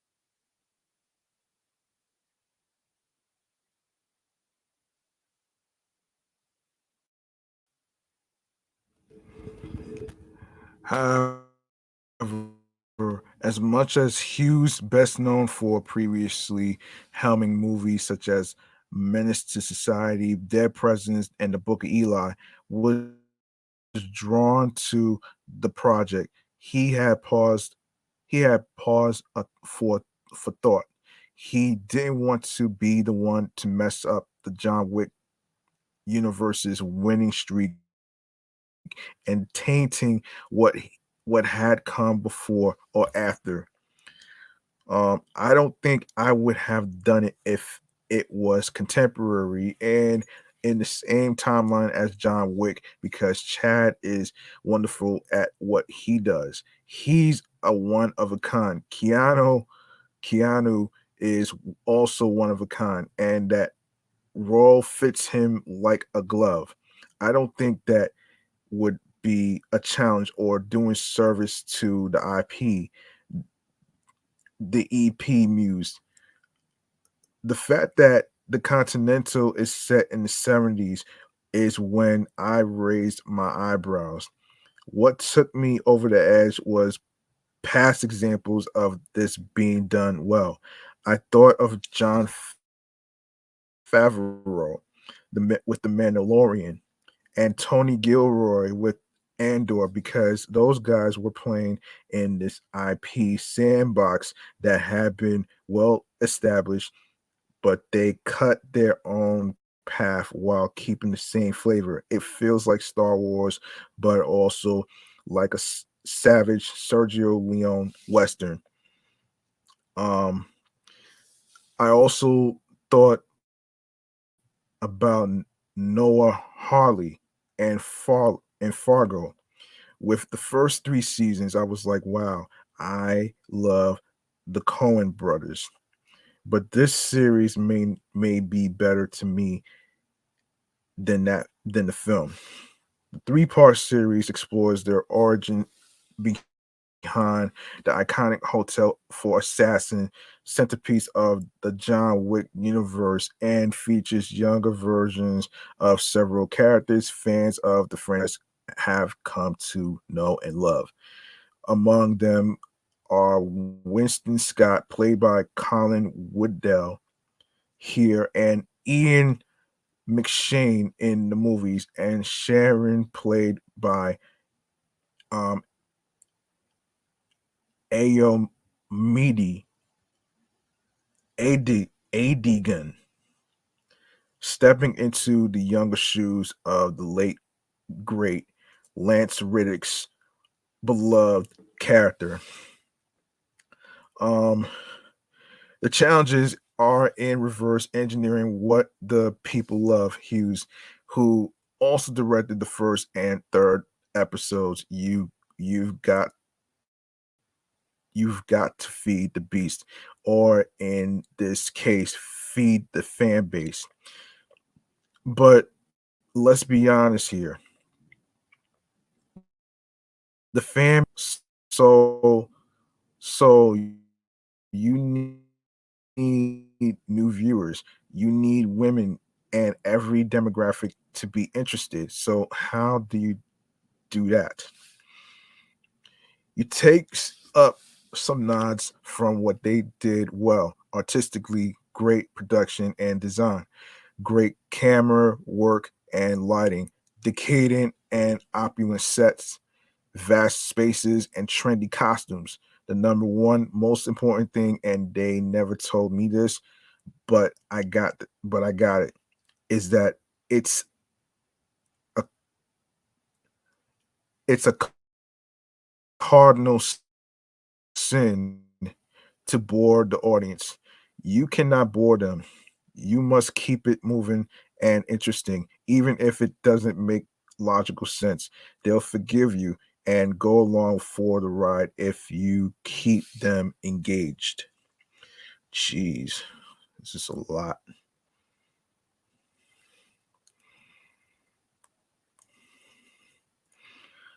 All right. Um,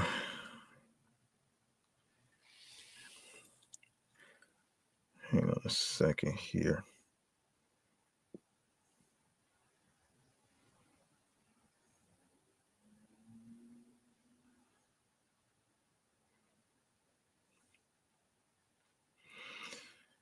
I'm not gonna I'm not gonna do the whole thing.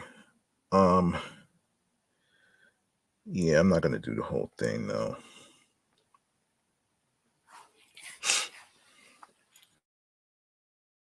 All right, I'm not gonna do the whole thing.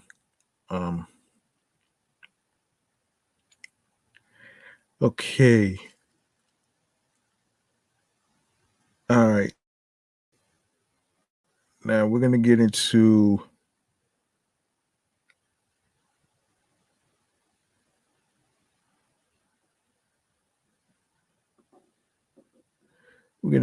some stuff actually. So we're gonna get into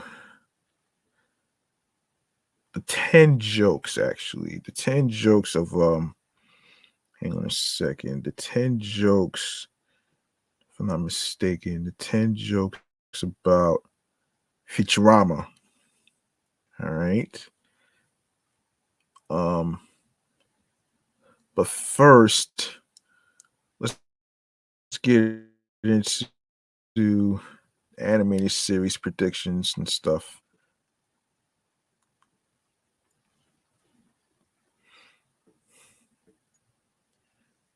I'm so sorry for making this a long episode, but um this is crazy though.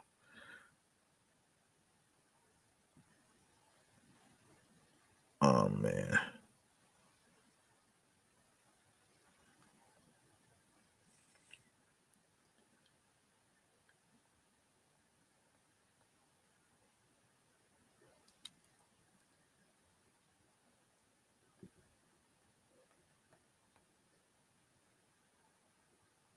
All right.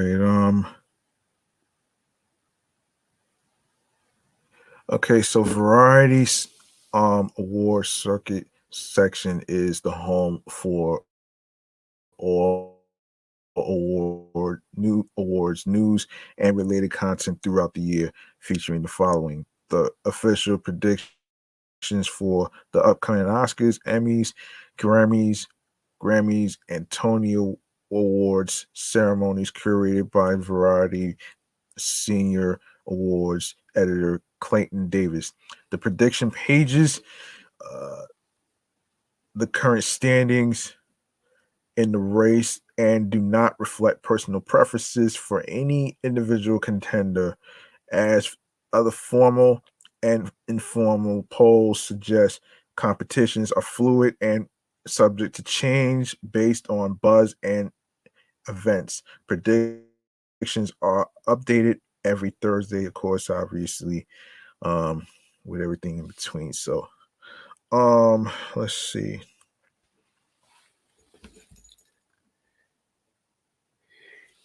Yes. Okay. All right. Weekly commentary.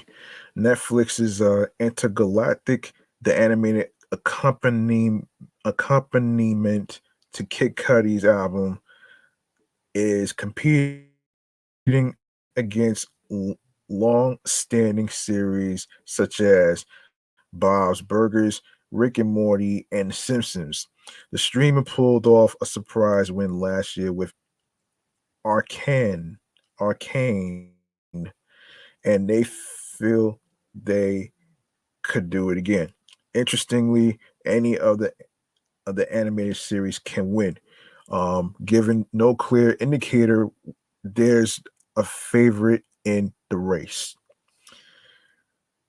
We also have the possibility of Emmy winner um, Jendi Tartakovsky's. Um, what is this? Wait, yes. Um, Primo returned to the state. Primo returning to the stage, which could be a safer selection for the peer group. Of course, the final Emmy voting rounds already happened. Um, actually, the Emmys got pushed back. Actually, that's what it. Yeah, the Emmys got pushed back. Actually, um, so the 75th Emmy Awards are scheduled to air on Monday, January 15th, 2024. Hold on one second.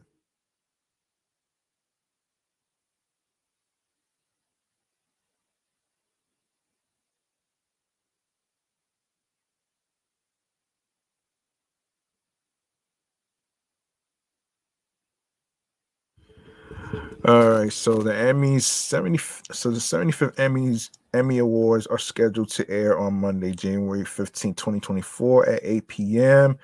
Eastern Eastern Time, 5 p.m. Pacific Time. The creative arts ceremony will occur on Saturday, January 6th and Sunday, January 7th. An edited version will air on FXX on 13th, 2024 at 8 p.m. Eastern Eastern Time. All events will take place at the Peacock Theater at LA Live. All right, so that's pretty much what this is.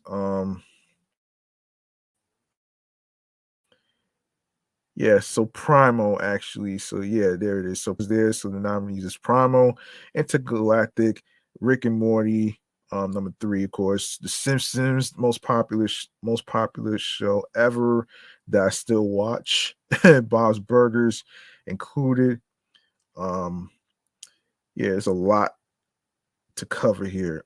Every, almost every show is already almost every show is eligible titles actually. Yeah, eligible titles actually. So I'm not gonna really. So let's see. Primo, Rick and Morty, Royal Crackers, Tuca and Birdie, uh, Pantheon, Central Park, Digman, South Park, Trigun, Stampede, Star Wars, The Bad Batch, Bob's Burgers, The Family Guy, The Great North, Housebroken, which I don't really watch. Um, The Simpsons. Um, it's already on its 31st season already, so that's the most popular cartoon ever. Archer ended its 14th season. Um, yes, so all right, so Little Demon, Field on Mars, Harley Quinn, Velma, Duncanville. Oh shit, it's on Hulu. Koala Man, the Poloni Show, Halloween Special, Solar Opposites, Agent Elvis, Big Mouth, Cyberpunk, Intergalactic, Mulligan, Mike Judges, Beavis and Butthead, um, Star Trek, Lower Decks, Fairfax, The Legend of Vox McKenna, and of course, American Dad. All right. All right. So, um, okay. Okay. All right. So 10 Futurama jokes. We gotta talk about that right there. We gotta talk about that shit. Boy, we gotta talk about that shit though. Um all right. So this is from CBR.com. Matt Groening's The Simpsons has become a permanent pillar of pop culture, but many fans believe that the series' sci-fi successor, Futurama, is the superior animated program. Even now, new episodes of Futurama are on the way at Hulu, and it seems like the cult. Can can we stop calling it a fucking cult classic? Please, please stop calling it a cult. My God, man. My gosh, man. Stop calling it a cult. I just like to call it a classic. I don't like the word cult in it. My gosh, man. Also, classic underdog will always find a way to revive itself. So all right, so Futurama routinely gets praise for its intelligent and submersive takes on classic science fiction tropes, as well as its ridiculous futuristic characters. And but the animated series also has a biting sense of humor that should never be underestimated. Futurama loves to push boundaries and take risks. The series is responsible for several jokes that fans can't believe actually made it to air. Oh boy. All right.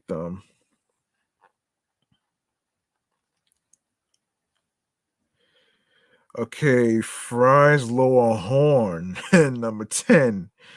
Spanish fry speaks to the idea that human beings or specific parts of their anatomy anatomy are treated like delic- delicacies or aphrodisiacs to certain extraterrestrials.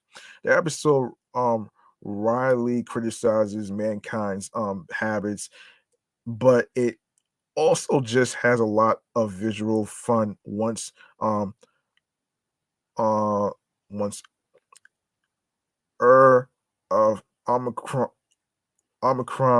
per C8 acquires Fry's nose. And his kind, Lur and his kind believe that the nose in the human's reproductive organ only for Bender to later make them aware of the lower horn. Lur's taste testing gives him an affinity for jerk seasoning, which inspires him to try the same recipe on Fry. It results in Lur's suggestion to have Fry's lower horn jerked. Oh boy. Number 9, Uranus becomes Erectum. Futurama has found infinite joy in poking fun at the outlandish ways the world has changed during Fry's 1,000-year slumber between 1999 and 2999. Much of the show's first season leans into this dissonance as Fry experiences the ultimate fish out of water story. One one snide gag, Professor Farnsworth discusses how in 2620 the name of the planet Uranus has changed in an effort to get away from all of the juvenile jokes that are made about it. Farnsworth adds that Uranus' new name is Eurectum, which subjects the planet to the exact same gags as before and is somehow even more inappropriate than its old name. Number 8, reverse binary code. Futurama is hilarious when it comes to ridiculous science fiction homages, but it's also unabashedly geeky with a lot of its writing. There are some instances where jokes get so insular with their science references that it's hard to believe made made it to air.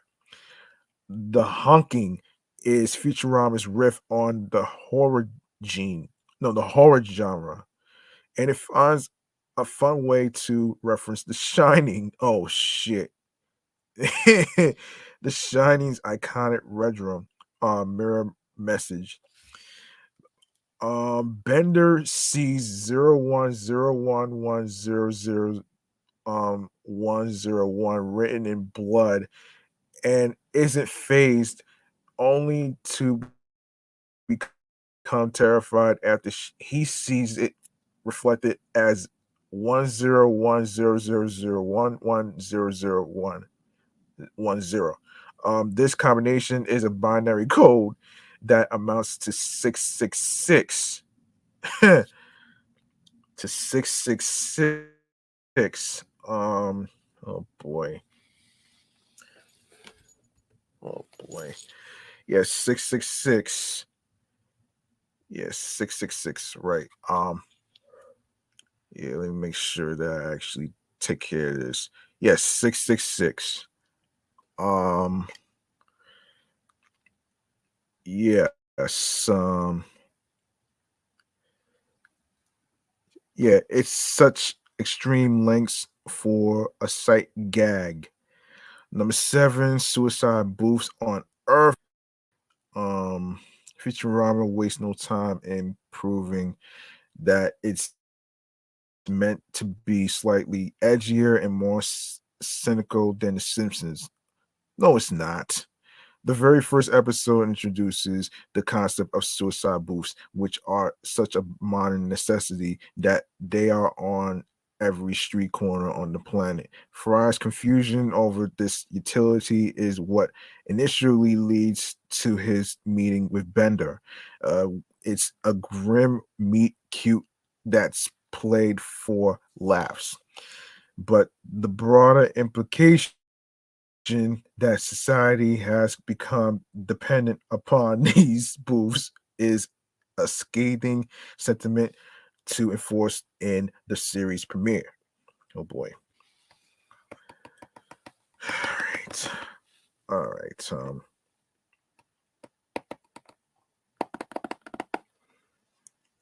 All right. Number 6. Flying Destiny docks the V chip to create Virginie. Of course, obviously. Censorship is a rich area of debate that Futurama has a lot to say about over the years. And Agata Delila heavily engages on the subject when it comes to Virginie. Oh shit. A sentiment death spear that attempts to censor puerile planets through their destruction, which is a fate that almost befalls Earth. The name Virginie may be a reference to a satellite from Star Trek, the motion picture, but it's juvenile. The real offense with this joke is through Virginie's construction, which is when the United States Air Force satellite flying Destiny docks into a V-chip satellite in a very gratuitous manner. Oh boy. Number 5, the tone deaf marks. Wow. And this is crazy, man. I'm not gonna get into all this, but that's crazy though. Yeah, so Matt Groening and David X. Cohen properly tackled the fantasy genre in their Netflix animated series, Disenchantment. But the Bender's Game run of Futurama episodes make for a fun blend of sci-fi and fantasy shenanigans. Futurama explores many comforting fantasy um, archetypes here, and including the series' unique takes on orcs. The cave of hopelessness is full of dim-witted marks, which are basically orcs that embody the energy of Robin Williams, Mork from Mork and Mindy. The Morks are described as both hideous and irritating, which feels quite callous towards toward Williams' energized persona. Number 4, Deaths of Amazonia. Oh wow. Oh boy. Amazon Women in the Mood is one of the most beloved Futurama episodes from its whole run. The episode explores a rich sci-fi archetype when Planet Express lands on Amazonia, a planet that's completely absent of males. The episode continually twists the idea of whether this setup is a male or female fantasy. The Amazonians propose snoo snoo as a punishment, which involves sexual intercourse to the point of the male's death. This alone is a bold joke, but Zap and the rest of the characters' sexual preferences also also come to light. The whole episode, while good intention, has a misogynistic bite through it all. Number three, Box Network executives are insulted and killed. Oh wow. Futurama's official revival on Comedy Central is kicked off uh with the series playfully working out some of its aggression over their previous broadcasters, Fox. Um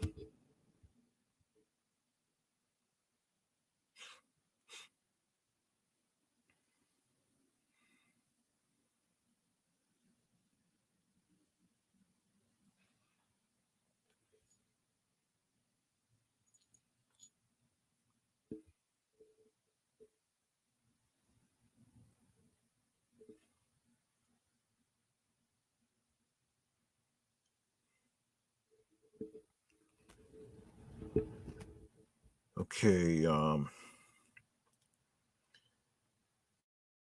right, let's get into all right, so okay. Futurama Returns begins with many jabs at the incompetence of the Box Network, who are in charge of Planet Express delivery license. Futurama's return is explained to be the result of Box Network's executives being beaten up and then morbidly executed and turned into a desirable spice, Torgo's executive powder. Futurama wasn't previously averse to insulting Fox, but this is an intense meta slam. Number two, some of Fry's covered in honey. Oh wow! Some of Futurama's strongest episodes um attempt to get to the core of Fry's character and celebrate who he is rather than what he could be. The Sting is an important chapter in Fry and Leela's saga that happens to involve vengeful space bees and an impromptu exercise in parenting. And the Sting features a quick gag where a confused Fry, who's completely covered in honey from an encounter f- with these extraterrestrial insects, asks if he's missed something fun because he's sticky and naked. It's a mature visual that Futurama conjures uh, before it quickly moves on. And finally, number one, Bender's cure for loneliness. Um, how Hermes requisitioned his groove back is an episode that largely focused on Hermes, but the whole Planet Express crew are put to the test when their delivery service undergoes inspection, a seemingly innocent scene that's meant to reinforce the staunch bureaucratic nature of Hermes' superiors leads to a confusing confession from Bender. This inspector finds a lone metallic nut in Bender's locker, which he sheepishly admits is his cure to loneliness. It's a ridiculous joke that Futurama is only able to make because it's reasonably subtle. Okay, very very interesting on that part. Okay, now we go to the Simpsons, which is very crazy though. Japan. So according to the New York Post, Japan's Prime Minister uh, has eaten fish from the ocean off the Fukushima coast to dispel safety concerns amid an escalating row over the release of radioactive water, sparkling comparisons with The Simpsons. Fumio um, Kishida and three of his ministers sat in front of cameras in the PM's Tokyo office on Wednesday for a meal for what he called safe and delicious fish sashimi, a flounder,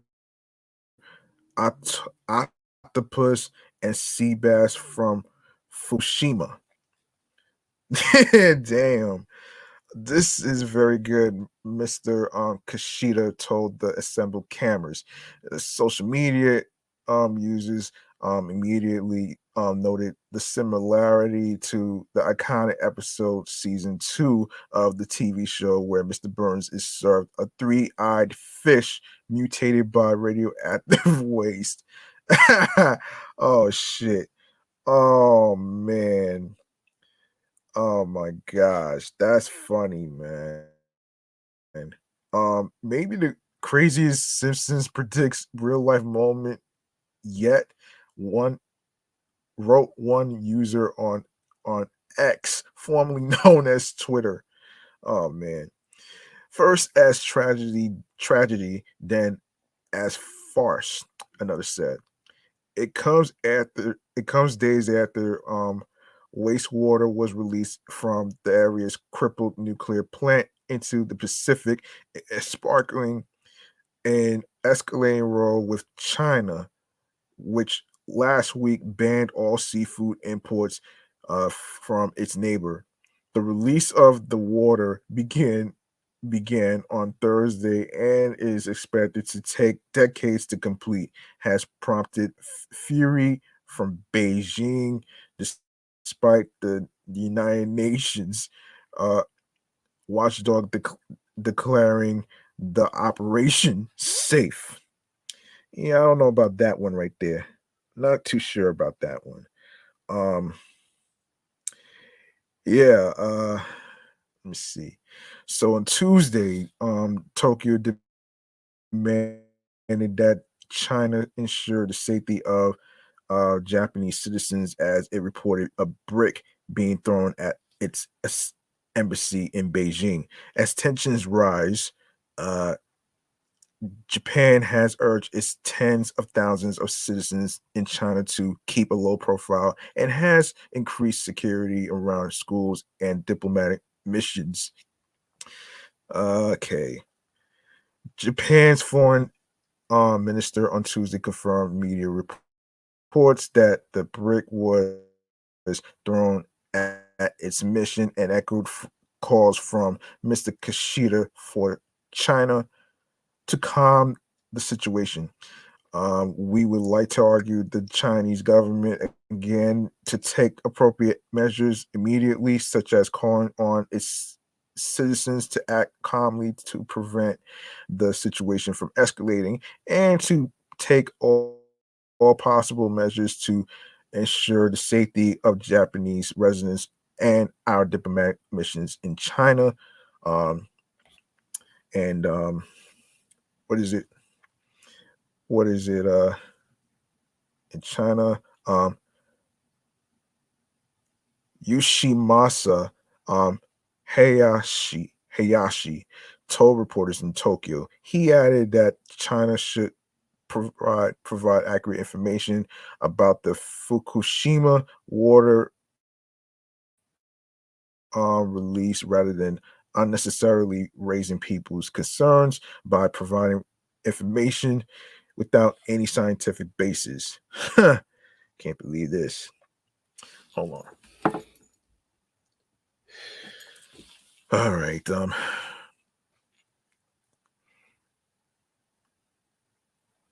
Um, let's see. And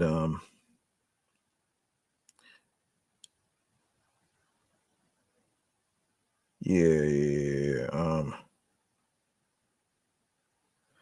All right.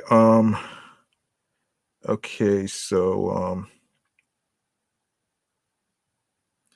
Yeah, I'm not gonna be able to get all through all this, but um,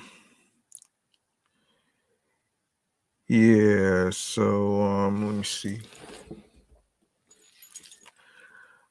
In Beijing, a spokesperson at the Japanese embassy told AFP that staff were extremely worried. Some individuals have come to our embassy entrance.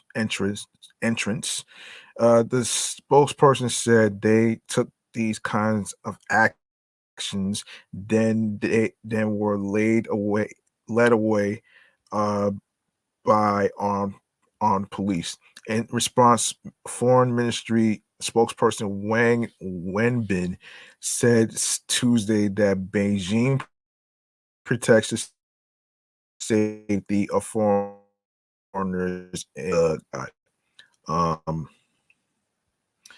ignoring the, the strong doubts and opposition of the international community.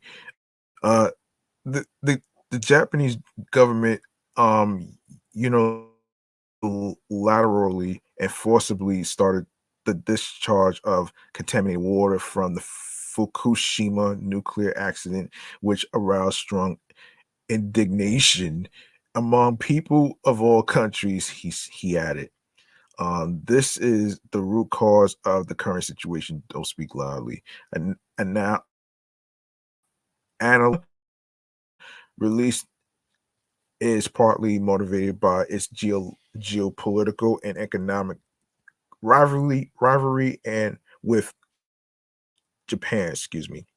On Sunday, Japan's foreign ministry urged its citizens in China to be cautious in your speech and behavior. Do not speak Japanese unnecessarily or too loudly. Oh boy. Um all right. I think I'm gonna have to go to.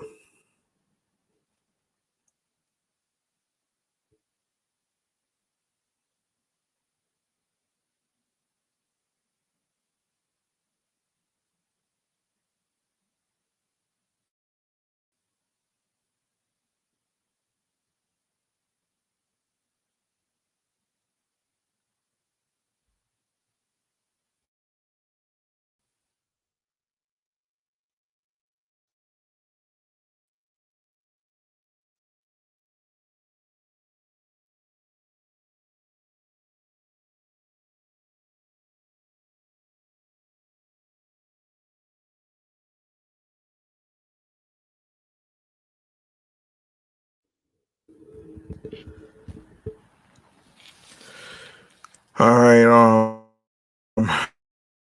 I'm about to the Simpsons stuff. So let's go to the movie Man Cave Popcorn so we can get through what made the box office actually. So this is a good question. Um okay, this actually made the what made the box office. So let's get into it right here. Let's get into it right here, right now. So here it is.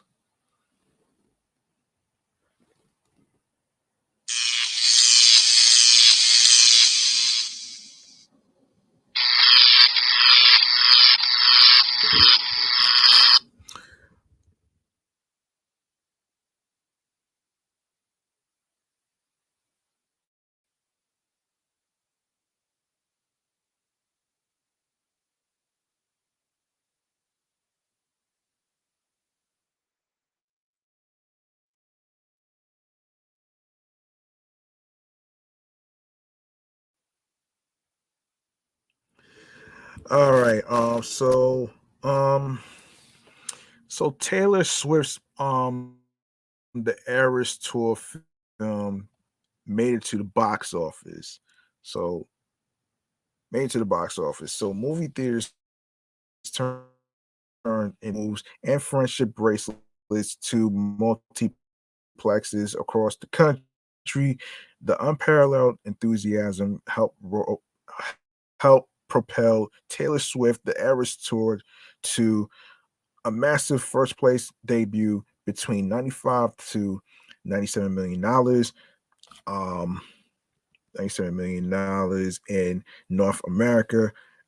AMC theaters said Sunday, October 15th.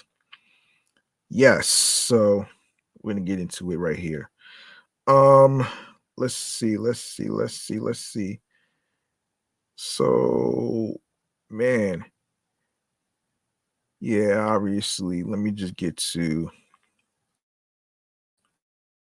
let's get to it though, because so the Eras tour basically, um, yeah, yeah, so the Eras tour, it so let me see. I'm sorry. All right. Yeah, so it's easily the biggest opening for a concert film of all time, and not accounting for inflation, has made more than the $73 million Justin Bieber Never Say Never earned in 2011. In today's dollars, that would be around $102 million. And if it comes in on the higher end of projections, when totals are released Monday, October 16th, already happened, it could be the biggest October opening ever. Okay, the one to beat is Joker. Well, I don't know about that, but shit. And yeah, so congratulations to Taylor Swift for making it number one in the box office. That's that's pretty good though, man. You know what I'm saying? Pretty good. Um, all right. All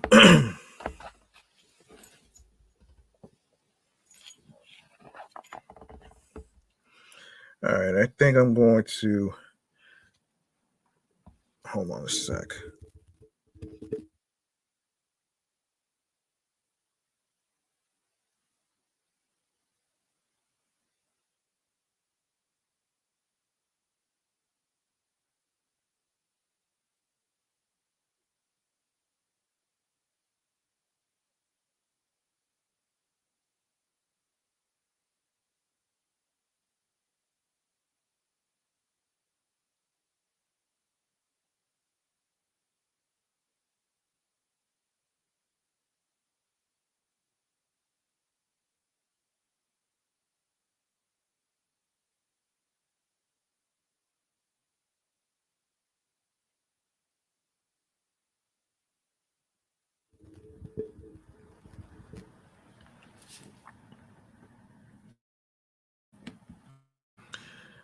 All right, I'm about to wrap this up right now, man, because yeah, I'm about to wrap this up right now. Um,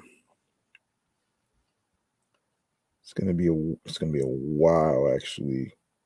Um,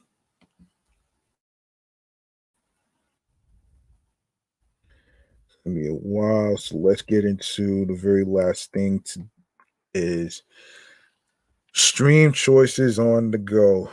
Let's do it. Got to do it, man.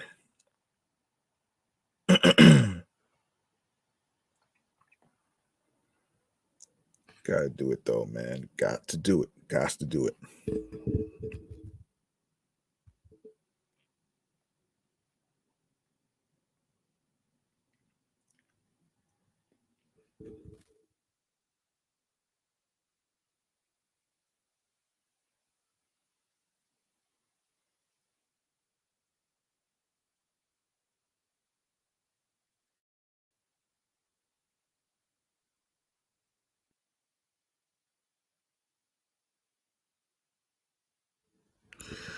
All right. All right, let's do this. Strange choices on the go.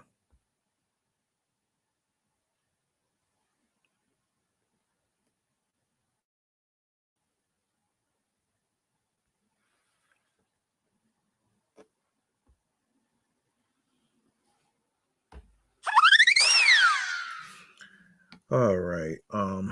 We gotta get into it.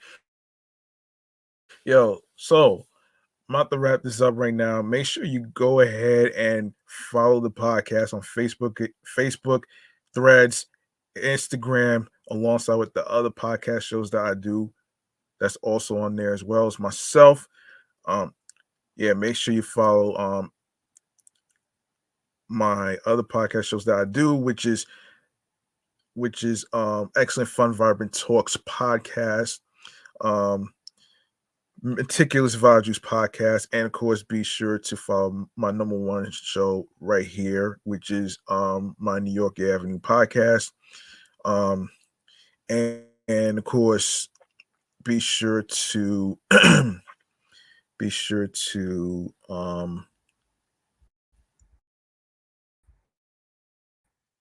sure to tell a friend to a friend. Make sure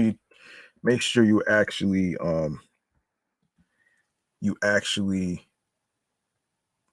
be sure to follow me on the gram, which is G Money Stacks 555 in Queens, New York.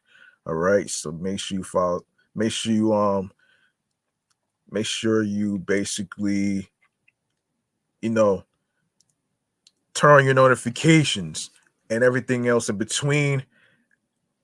And I will actually all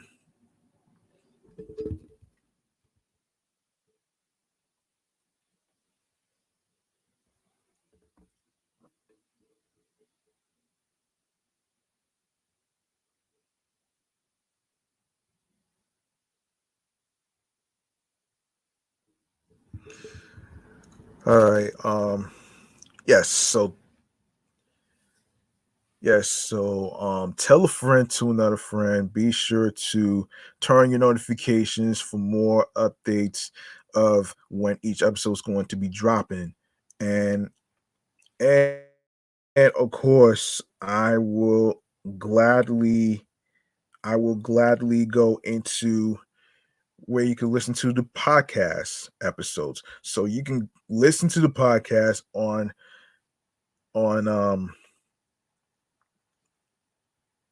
on every streaming platform. As you go to the link in bio, you're gonna see Linktree/G Money Stacks 555. Um, when you go to the link in bio, you're gonna see a whole list of artist streaming platforms. So you're gonna see a whole list of artist streaming platforms and stuff. So without further ado, I am going to actually get into where you can actually um where you can actually listen to every episode. All right. So starting with Odyssey, Amazon Music, Breaker, excuse me, Bullhorn FM, Castbox FM, Deezer, Listen Notes, Moon FM Podcast, Player FM, Pocket Cast, Podfriend, Podhound, Podopolo, Podorama, Podcast Index, Podcast Addict, Podchaser, Podverse, Podcast Guru, Podvine, Snipped, Spotify for podcasters, Stitcher, TuneIn Radio, Google Podcasts, Radio Public, iHeartRadio, the number one app for music, radio, and podcasts. And you don't need a credit card to download iHeartRadio or any of the apps whatsoever. All right. So, um, you don't need that. And also, be sure to share share the link. Be sure to tell a friend to another friend. Be sure to be sure to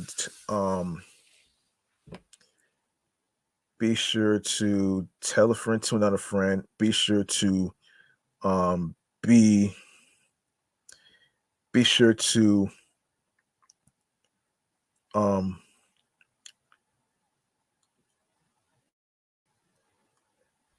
be sure to get on your P's and Q's on where you can actually listen to the episodes and stuff, so that way you won't be too far behind. So, without further ado, let me just say this though. Let me just say this. Yes, you don't need a credit card to download iHeartRadio or any of the apps whatsoever. You can download the episodes to your you can download the episodes to every platform that you could think of, especially your phones, your laptops, your tablets, you just name it. And finally, you can listen to the podcast on YouTube as well. So make sure you subscribe to the YouTube channel page of G Money Stacks 555, so you don't miss anything. Tap on the notification bell alongside with alerts so you can be reminded when the show goes in the air via live stream. And of course, don't forget to tell a friend to another friend, and I will be back within the next episode. All right. So of course, I would like to say thank you very much for tuning in to the episode. Be on your P's and Q's. I appreciate every single one of you. And of course, remember, be on your P's and Q's. And don't let anybody stop you from doing what you love. All right. This is what I'm trying to say. I'm your man, G Money Stacks. Thank you very much for tuning in and rocking with me. I really appreciate this. I really appreciate this. And for the most part, remember, the grind doesn't stop. Hard work pays off. If you want something, you have to work hard and earn it. All right. So, like I said, New York wasn't built in a day. And of course, find something that clicks to you.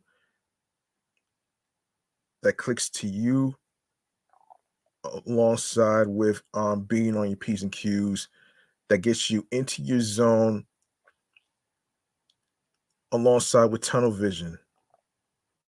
All right. So that's it. Thank you very much. I appreciate this. I appreciate you. And I'll see y'all next time in the next episode. All right. One love. Peace out and good night.